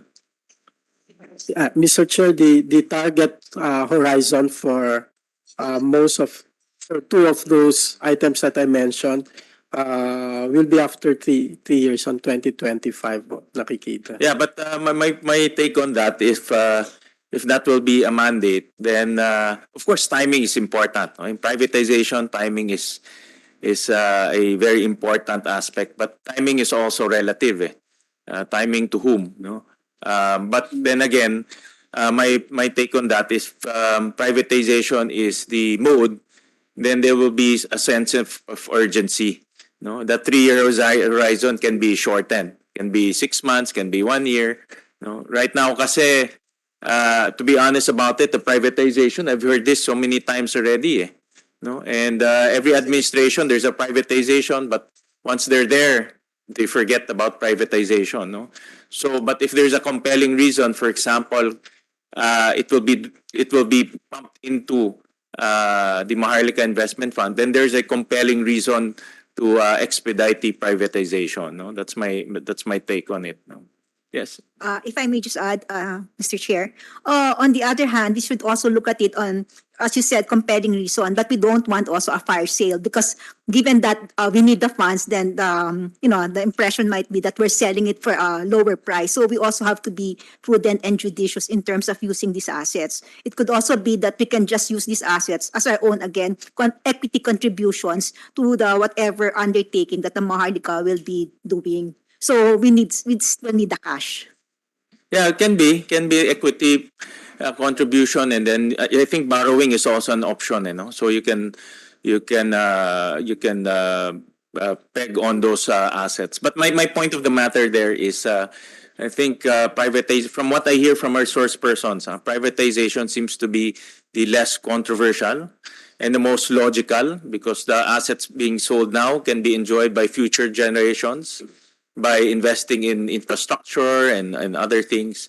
So that seems to be, from what I read in literature, that seems to be a preferred modality. No? So we're just putting that on the table for the body to study. Thank you, Mr. Chair. Mr. Chair, yeah, siguro just a recap. Yes, please. I mean, what's the sense of urgency for the fund? Uh, Actually, if I may, ma'am, we already missed the boat. We've already had other assets that we could have used to fund the Maharlika. So given also what we'd like to do in terms of accelerating our development, the very huge infrastructure pipeline that we have, so all the more there's the compelling reason to set up the Maharlika. For example, I saw the list of PPP. Parang mas madami yung listahan niya na back to sender than the actual PPP projects that has been approved. Tama po ba? I mean, based on your submission,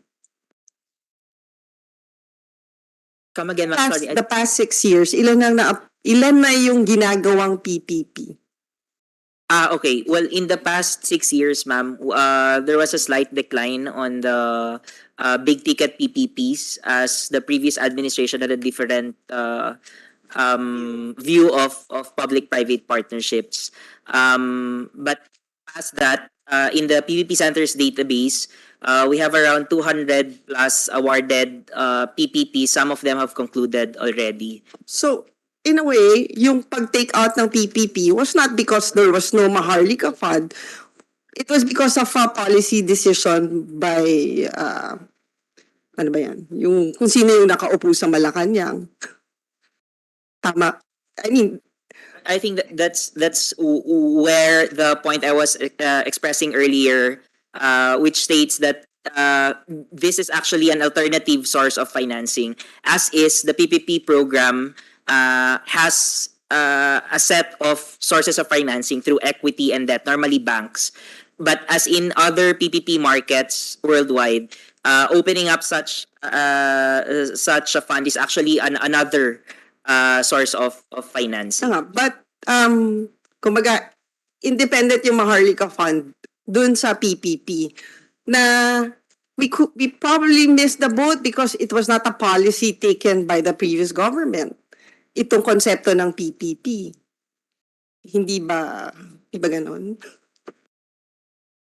Yes, you said Edelon. Yes, Because thank you. technically, in a way, kasalanan nyo when we missed the boat. You were there. You were part of NEDA. You were all part of the economic team, di ba? Yeah. Tsaka na yung miss the boat. Anyway, I second that sentiment. nasisisik ako. Anyway. No. You asked earlier about the urgency, no, of passing the bill. We at NEDA, no, so we have studied this also, no. And ang isang nakita rin kasi namin is that come 2025 at the latest, we will already be an upper middle income country.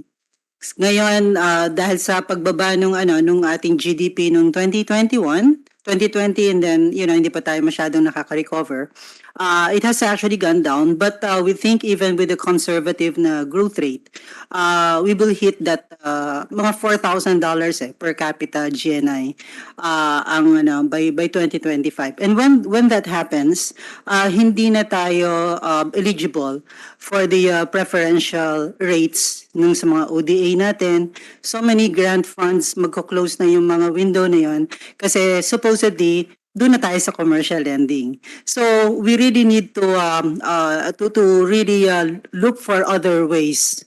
And currently it's still it's still a low saving rate for the Philippines. Mataas pa rin yung fiscal. So siguro you said, di ba, parang we need to look for other ways. Aside from the Maharlika Fund, ano pa yung other ways na pwede natin pasukin? FDI. Kasi it's really about financing the savings investment gap. Malaki pa rin yung investment requirement natin. So as you can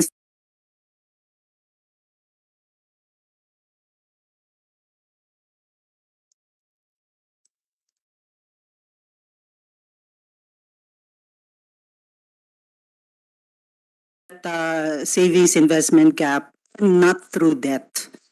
How are we doing that to encourage more FDIs? Meron naman na tayong mga naipasa, no? Mga liberalization bills in the past. So that's one way. Another thing though is medyo chicken and egg to no? Kailangan may ayos natin infrastructure natin so that the foreign investors would also come in. The RCEP is also a good way to bring in investments kasi some of the foreign manufacturers, for instance, I know of yung mga luxury bag makers, nandun sila sa Bataan, for instance, no? And the reason why they are there is because we are enjoying a GSP plus sa EU. Kasi nagmamarket sila doon sila nagsisell. Eh kung galing sa Pilipinas, mababa yung tariff. Yung ganun. So, maraming ganitong opportunities din with our entry into RCEP. And Yusek, hindi nyo na pag-aralan na bakit hindi na lang natin ayusin at buhayin yung NDC as part of the developmental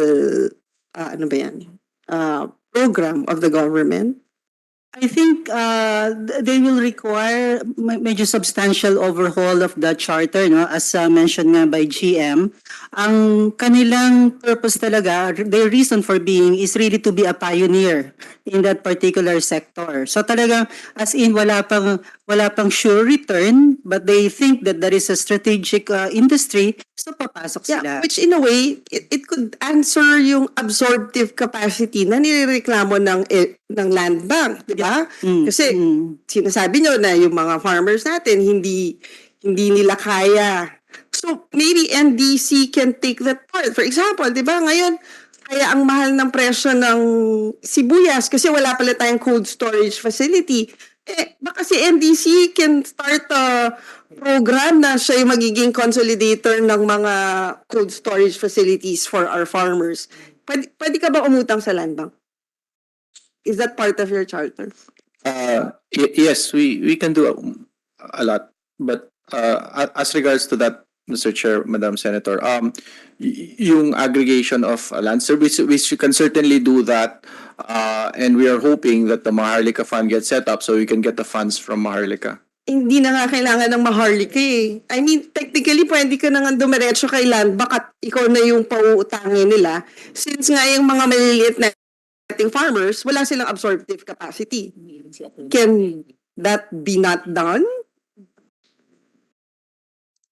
Can I clarify? Maybe this will help clarify because I think you mentioned earlier that the mandate is more on social welfare rather than maximization of your yield. I mean, your yields aren't as big as let's say another because that's not your main mandate. Is that correct? That's what you mentioned. Just a clarification, Mr. Chair. Our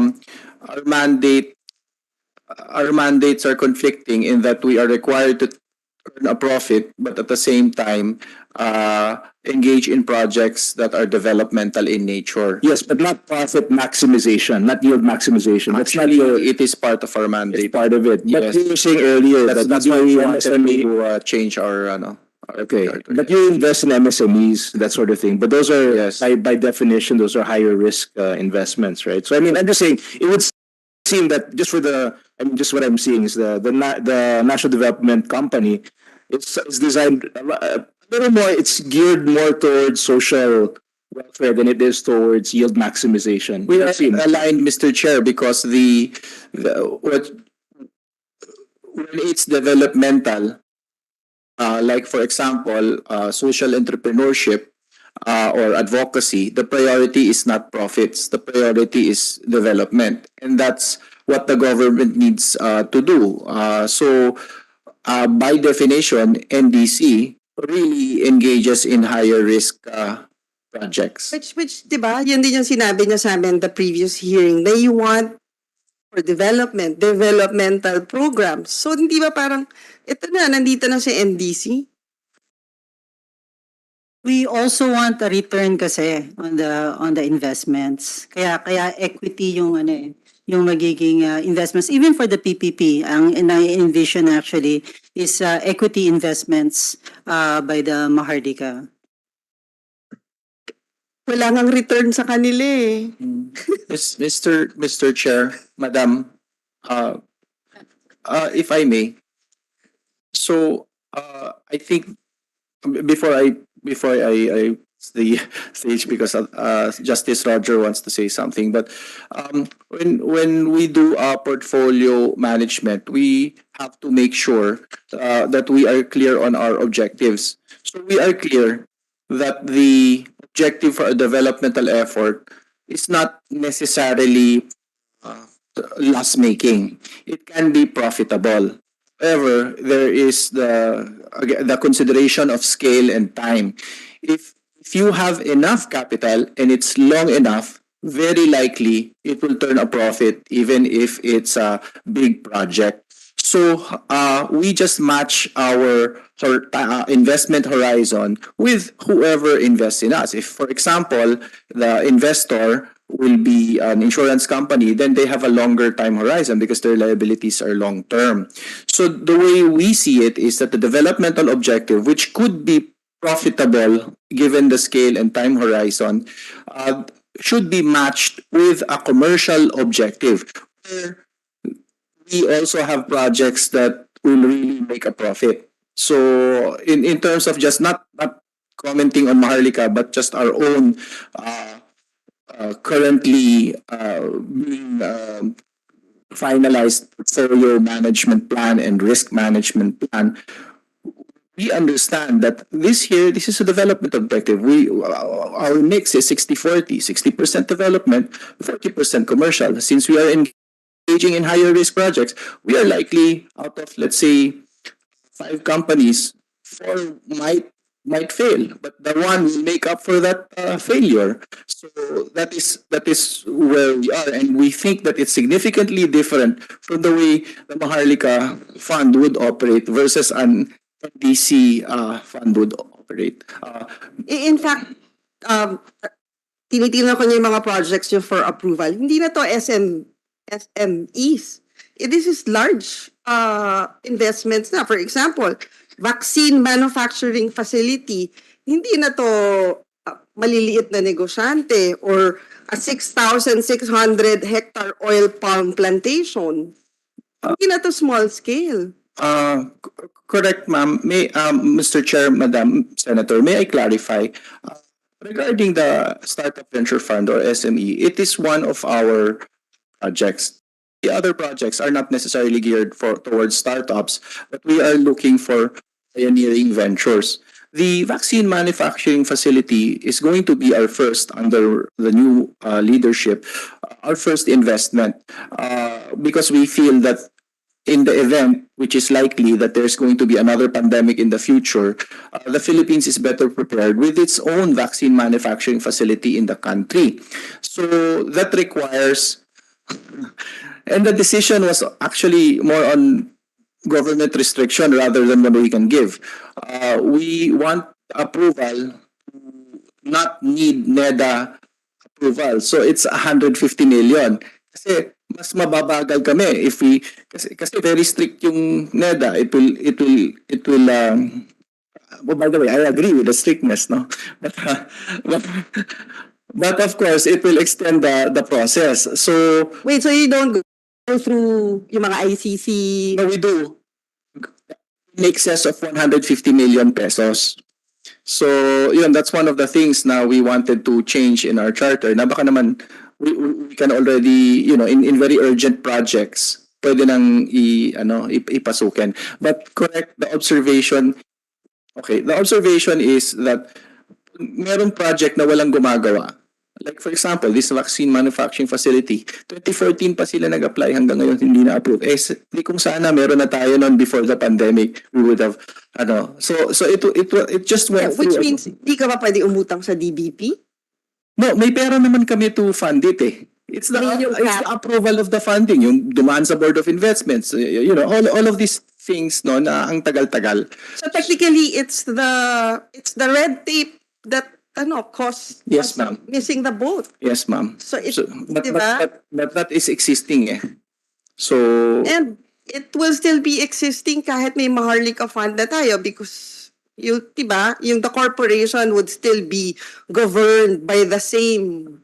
Ma'am, I don't want to parang distract away from, I don't want to detract from the focus on the Maharlika fund. But we have our own plan unshackle NDC to pursue its own plans. And we really do not think that it's competitive to the Maharlika plan. I think it will work in synergy because dun din kami kukuha ng funds. Diba nga, babalik pa rin tayo dun sa problema na money is a problem eh. Diba? I'm sure hihingi ka rin sa amin ng pera. No, ma'am. No. No. Hindi ka hihingi sa national. No, ma'am. Kasi nga, I came from the private sector. I have my own plan. And nakikita ko naman, ang kailangan ng gobyerno is more money. So why am I gonna ask for more money from the government? So what I'm gonna do is I'm gonna get some of my physical assets, put it there in the fund as security, a bit of the cash, and then do a roadshow sa lahat ng pinuntahan ng government natin na sobrang bango nating lahat. At I will ask them, meron kaming fund. Can you put in? That is my plan. But I mean, separate from the Maharlika. Informing nga kasi di ba parang there's sense of urgency. Ang sa akin kasi nandiyan ka na eh. Di ba? Meron ka ng personnel, kumbaga, alam mo na yung mga mistakes. Itong Maharlika Fund or the Maharlika Corporation, syempre may birth pains to at the beginning. Yung National Development Company, kumbaga napagdaanan niya na yung birth pains na yun eh. Ma'am, when the Really, there's a sense of urgency to fast-track development, to fund projects. Mr. Chair, Madam Senator, as regards to the sense of urgency, we wholeheartedly agree that kailangan na natin to, dapat matagal na. But in terms of what you're saying, it's absolutely correct. We can help when the Maharlika Fund is already approved. We can help set it up by offering NDC systems, processes, and people so that it can hit the ground running. So we think really that there is a synergy between the NDC and the Maharlika Fund. On another point, di ba yung yung land bank ko ba nagre-remit kayo na dividend sa national government? Yes, ma'am. So with the 75 billion na ibibigay nyo sa Maharlika, may epekto ho ba to dun sa remittance nyo as part of your dividends? No, ma'am. So hindi mababawasan? No, we will still be, by law, be giving dividends to the national. But the amount, would it decrease? Kasi yung 75 billion, nilipat nyo sa Maharlika Fund, assuming at its present form na you're not gonna get anything, would the dividends remittance, mababawasan ho ba yan? Well, we cannot give that portion of the dividend that should be funded by the earnings of the 75 or 50 billion. So for example, that 75 billion, let's say, ininvest nyo na may 4% na kikitain kayo, so yung 4% na yun yung mawawala dun sa remittance nyo dun sa national government. More or less. 50% of that. 50% of that, of the 4%. Yes. Same din ho ba with DBP? So technically, ang magiging scenario, magkakaroon decrease dun sa remittance sa national government kasi ganun din yung mangyayari sa court. Tama po ba? Madam Senator, yun po kasing pagkukunan na 50%, that is set aside immediately. So magkahiwalay ho yung takbo ng pondo eh. Yung 50% na pagkukunan ng Maharlika, if ever, ihihiwalay ka agad. And ito, hindi na ho ito nagagala. At the end of the day, mababawasan yung binibigay nyo sa treasury. Hindi po. Hindi mababawasan? Kasi nakahiwalay yung, nasa isang linya ng fund. Amount-wise. Kunyari ngayon, binigay niya 50 kasi kasama pa yung dun sa gaming. With Maharlika Fund, hindi na 50 pa rin yung i-remit nyo. Hindi po. Kasi ika-carve out nyo na yung sa gaming, di ba? Direct, dun ho sa kabila kinukuha yun eh. Yun nga po, tanggalin muna namin yung 5% franchise tax and then saka namin kukunan yung 50%. Now, it's the utilization of the 50% government share, yung po yung aming offer dito. Right now, it's a higher, it can be utilized at a higher level. Samantala ngayon, medyo hindi pa. Kasi ang naka-charge lang doon ay yung Universal Health at saka yung Space Fund. So, maa-accommodate pa ho doon sa side na yon ng aming... Yeah, pero that government share, doon kinukuha ng DBM hindi po. yung ang national budget natin. Tama po ba, Treasurer? Technically, itong mga dividends na to, di ba? Yan yung Ang pinupul... sinasabi po yata niya, sinet aside na po niya yung para sa government. So, doon na po nila kukunin. Yung pong sa Maharlika would be coming from another source ng pag. So yung kukunin niya for Maharlika, hindi kayo magka-carve out dun sa 50% na nire-remit niyo to government. Eh, doon nga daw. Doon nga daw niya kukunin. So, pero ma'am, dadagdagan ngayon niya yung 50% na dapat ba 100. Gagawin po niya ngayon ng 100. Hindi ho. It's just the same. It's just the same. Because, Yeah, well, it cannot be the same. Kasi may mababawas dun sa nire-remit niyo dun sa national government. Tama. Di ba may mababawasan? ang nangyayari ho kasi previously, during the hearing of universal healthcare, the other funding requirements, underutilize yung 50% government share. So that's why we're funneling all the funding to sa government share.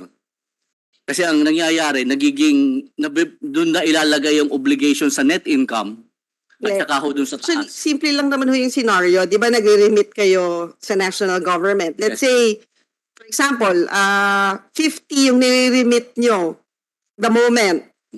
With the Maharlika Fund, technically, hindi siya pwede maging 50 kasi may 10% from gaming, gross gaming, na mababawas dun sa dividend na nire-remit nyo.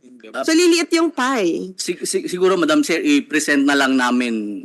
Pero liliit. Lalatag namin. Pero liliit, di ba? Kasi yung a portion of your income would be set aside for Maharlika. Yun nga po, Madam Chair, ang ano ko namin kasi doon is yung 50% government share is supposedly for a specific purpose. Hindi po yun for general fund. So kung doon kinukuha yun, hindi ho mababago yung pumupunta sa national government. It's just a matter of utilization. So halimbawa, nagbigay kami ng 50 billion ngayon for the government share. But ang charge ngayon is just 50% of that government share, which is 25 million and 2 billion. 25 billion and 2 billion. So yun lang po ang nagagamit doon sa government share ngayon. Hindi, pero labas na kayo dun kasi na-remit nyo na sa treasury yung 50 billion na yun, di ba? Yes, yes. So yung utilization na yun, labas na kayo. But ang inaano ko is yung ibibigay mo kay Treasurer De Leon, mababawasan ngayon because of Maharlika Fund.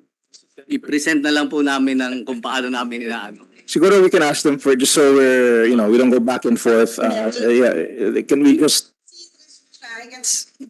mababawasan yung i-remit niya sa inyo, di ba? Treasurer, can you just referee between this exchange? Ma'am, ganito na lang, maybe i-clarify.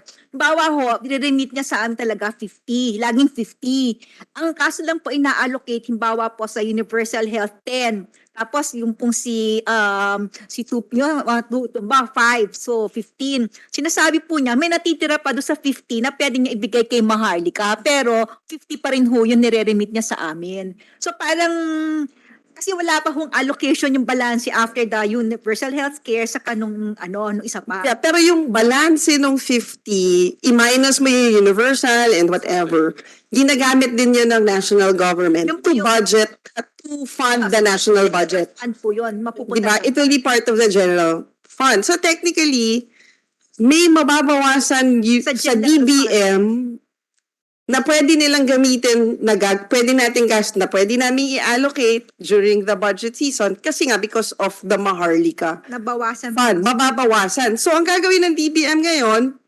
uutang to compensate for that X amount na mawawala because of the Maharlika fund.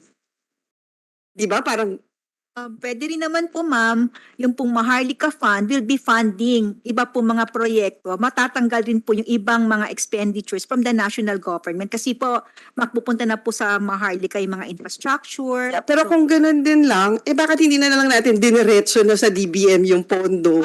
Para si DPWH na or yung gagawa, yung mga ahensya na I mean, more or less na nababantayan namin, nakokontrol namin at may oversight. Unlike this fund na technically we're giving it to a group of people to manage the fund. Na, diba pag nalugi ba yung fund, pwede nating ikulong yung mga board? Meron naman pong penal provisions sa Pag nalugi, for example, pag Nandun po yung mga sanctions against the sa fund. Ma'am, yung lang po siguro, pag binigyan niyo po sa fund, mas mapaparami nila kasi nga po gagamitin po nila, halimbawa, they can already invest 2 billion, but the private sector can also participate. So mas marami pong mga proyekto ang pwedeng gawin with that fund na nawala lang ng konting nawala sa national government. Hindi, yun nga. But going back, so, di ba, si DBP tsaka si Land Bank, pwede naman nilang ipautang na diretso dun sa ifa-fund yun na project ng Maharlika. MDC. Ma'am, may mga constraints yun nga po nabanggit earlier, yung SBL, tapos rin po yung pong mahihirapan rin po naman, they go through the absorptive capacity ng mga corporations. So would you still recommend the fund kung aalisin namin yung sovereign guarantee? Sagutin mo, DOH. Sovereign guarantee. Yung pong guarantee lang po para dun sa contributions po ni Land Bank at ng DBP, but you're not going to guarantee the liabilities, the obligations, or any debt that would be issued by the corporation. So okay pa din sa inyo, kunyari, hindi na namin bibigyan ng sovereign guarantee yung 75 tsaka yung 25. Ma'am, kami okay po, baka sila po ang hindi okay. Kasi isa yun dun sa, because diba, at the end of the day, baka maging kampante yung kung sino man yung magmamanage ng fund na okay lang malugi to kasi may ano naman may pangsalo tayo, may pangbayad tayo because at the end of the day, tayo yung magbabayad nun if this fund fails. It's the moral hazard Yeah. that Diba? And diba, ang tanong is, at the end of the day, is it all worth it? Diba? Na ito na lang ba talaga yung way fund yung pag-develop ng bansa natin? Kasi parang ganun yung the way you're selling it to us na parang kung wala tayong Maharlika fund, makocurtail yung growth ng bansa natin. Mr. Chair, Madam Senator, if I may, regarding the sovereign guarantee, we have an existing sovereign guarantee for NDC. So, And how we used it? yes, when we issued our agri-agra bonds, so the way we see, the way I see So magkano yung ano yan, nabayad sa inyo because of that sovereign fund? net of costs, we earned over 2% net of costs. So it was okay.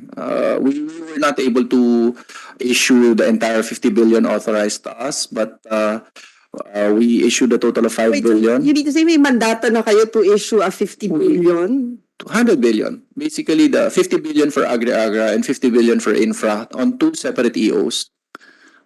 No, I mean, it's not ready money. We still have to raise that money. Company, ginagawa na yung mga ganyan.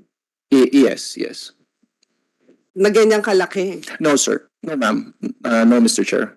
It's up to 5 billion lang so far, but we are authorized. And it's just a matter of execution. The amount, the execution is the same whether the amount is smaller or big.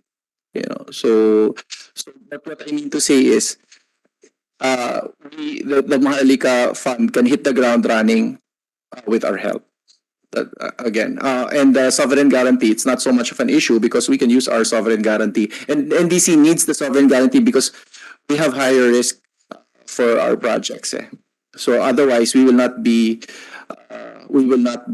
palatable to investors. And as to the issue of leveling the playing field, ma'am, if I may just comment, I could not resist. Ma'am, medyo, hindi tayo level playing field ngayon. So, ang ibig sabihin, if government issues a fund, dehado agad yan. Because the investors know, ang hirap-hirap ka-deal ang mga gobyerno. That's why you have to add sweeteners to it. And that's what I see the Maharlika Fund doing. You have to make it attractive. You cannot, if it's a private equity fund doing a raise, it's easier for them to do kasi they're unrestricted. They're unencumbered by all these things. So, I think Pero di ba yung restriction, technically, that's the safety net? The restriction kasi basically restricts the fund from being agile in investing. And there are investment windows that you have to be fast in the execution. If the fund is encumbered by so many layers, which normally is present in a government organization, then it's already dehado. So in order to compensate, you give it a guarantee, you give it sweeteners, tax exemptions, and so the investor will say, "Ay, I will invest here." You can do that without the fund, without the Maharlika Fund. Ba natin kayang gawin na wala yung Maharlika Fund? Madam, I'm just emphasizing that NDC has a smaller scale than what is envisioned for Maharlika because Maharlika is intended to support the whole of government. While NDC right now is looking at investment gaps. Yeah, but yun na nga, kasi during the briefing may nag-suggest na why don't we just fix NDC para pwede siyang mag-level up at higher investment. I agree. I think that it is not a mutually exclusive proposition. I think fixing NDC should be done, but it should not be mutually exclusive to the proposition of a Maharlika Fund. Kasi we need all the help we can get to catch up with the investment opportunities that we have missed. And sige po, Attorney Quevedo. Thank you, Mr. Chair. As the statutory legal counsel of all government corporations, I think I have to emphasize that the mandate of the National Development Company is almost completely different from the mandate that would be given to this Maharlika Sovereign Wealth Fund. The Maharlika Sovereign Wealth Fund is intended to make optimal returns its investments, while the NDC is mandated to invest in strategic sectors, primarily to stimulate growth. The Maharlika Sovereign Wealth Fund, to be managed by the Maharlika Investment Corporation, is given a different task, and which I emphasize is to obtain optimal results. So therefore, one possible sources of funding, it was already mentioned, is the securitization of some government corporations. But securitization has so many legal niceties. It will take several years in order to securitize these assets of government corporations. Because we might think that a corporation like PISAM, like Kaap, would own so many real estate and properties, but there are so many legal niceties that the OGCC would probably be entering into a different field, because in the first place we might even have to find titles for these properties. We are also in the process of coordinating with the Governance Commission so that we can possibly liquidate, dissolve, and even probably not necessarily the fire sale that was mentioned by our National Treasurer, but this process of securitization, I wish to emphasize, involves a lot of legal niceties that cannot be done overnight or probably within the next 6 months. It is a matter of the Sovereign Wealth Fund is intended to immediately put up a fund that will be able to take advantage of the present situation wherein napababa po ng mga prices ng equities. So it is probably timely to invest so that when the world economy recovers, then the Maharlika Sovereign Wealth Fund will be able to cash in and, as I mentioned, to be able to optimize the returns on all its investments, especially in equities, bonds, and other forms of investment. So that's what I really have to emphasize. And okay lang ho sa inyo na sa Section 30, hindi na sila exempted ho sila sa GOCC Governance Act. Tinanggal po yata po yun, Madam Senator. Hindi pa ho. It's still part of the bill. Meron po, ang hawak ko pong version of is naging tahimik na po. Hindi ho eh. I have a copy. Section 30. SBN 1670. Section 30. Exemptions from the GOCC Governance Act of 2011. Kung po yun, Madam Senator, sa Governance Commission yon. Magkaiba po yung Governance Commission. Magkaiba po yung Governance Commission for GOCC. Can we ask you government, yung OGCC, kung okay sila dun sa Section 30? That is a matter po for comment ng GCG. Okay, meron bang, kanina ata may GCG? As far as the OGCC is concerned po, natanggal na po yung dating provision na exempted from contract review. So ngayon po natahimik na. So since Maharlika Investment Corporation is going to be a government corporation, then it follows na its contracts will be subject to review by the OGCC. Pero hindi ba limiting din yon dun sa, ano ba yan? Make it more attractive kasi magdadagdag, nandun pa rin kayo. I mean, yung pag-check na yun can also cause delay dun sa pag-manage ng fund. Iba po yung management of funds dun po sa contract review. Ang concern lang naman po ng OGCC is the review of the contract. Hindi nga. So pag nakita nyo na defective yung contract, what will happen to that investment? Yung contract po na i-review, kapag defective po yung contract, then we will not give due course to it. Yun nga. So it will cause delay. Iba po yung investment do sa contract. Kasi in the financial world, yung contracts lang po yung re-reviewin nga po ng OGCC. Yeah, pero may kontrata pa rin ho kayong i-review. And pag nakita nyo may defect dun sa contract, it can cause delay dun sa kung ano man yung project na gustong pasukan ng Maharlika Corporation. Madam Senator, as I said, magkaiba po yung investment ng fund at doon po sa kontrata na papasukan ng government corporation na to.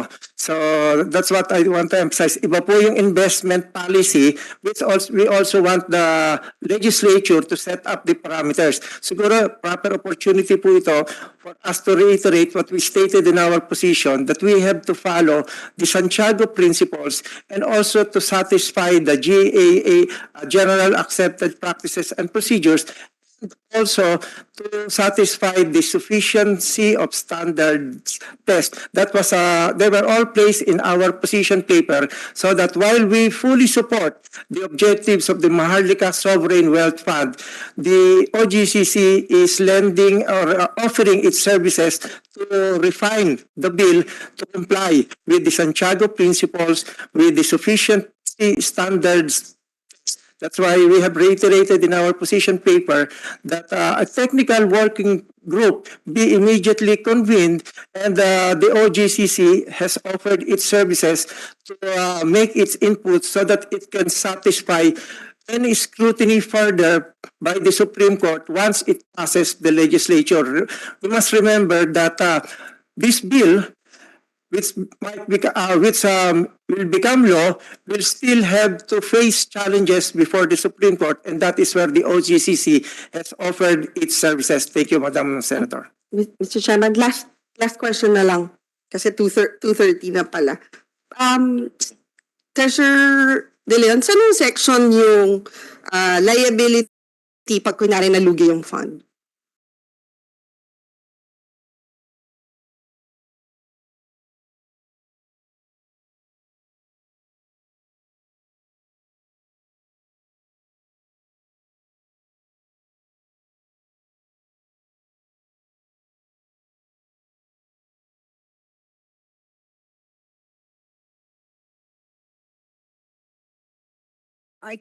Ma'am, Article 11 po, Section 47.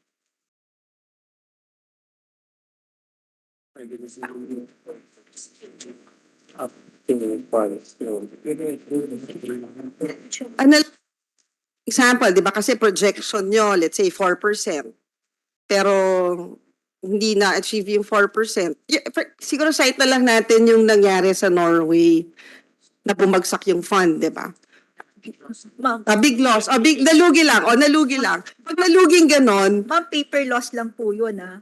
paper loss. Hindi, kunwari, assuming na yung fund, na hindi lang paper loss yung mangyayari, walang liability yung investment manager dun sa pagkawala, dun sa pagkalugi, di ba? Ma'am, siguro depending on the circumstances, because like we cannot naman predict market conditions in the future. So, pero meron po sigurong ganong caveats. Then there can also be some sanctions that then can be provided for the investment manager. Pero siguro rin po, there should also be justifications. Balikan ko na lang, yung ano na lang. So, yung Land Bank and DBP, okay lang po sa inyo na mawala yung sovereign guarantee dun sa contribution nyo?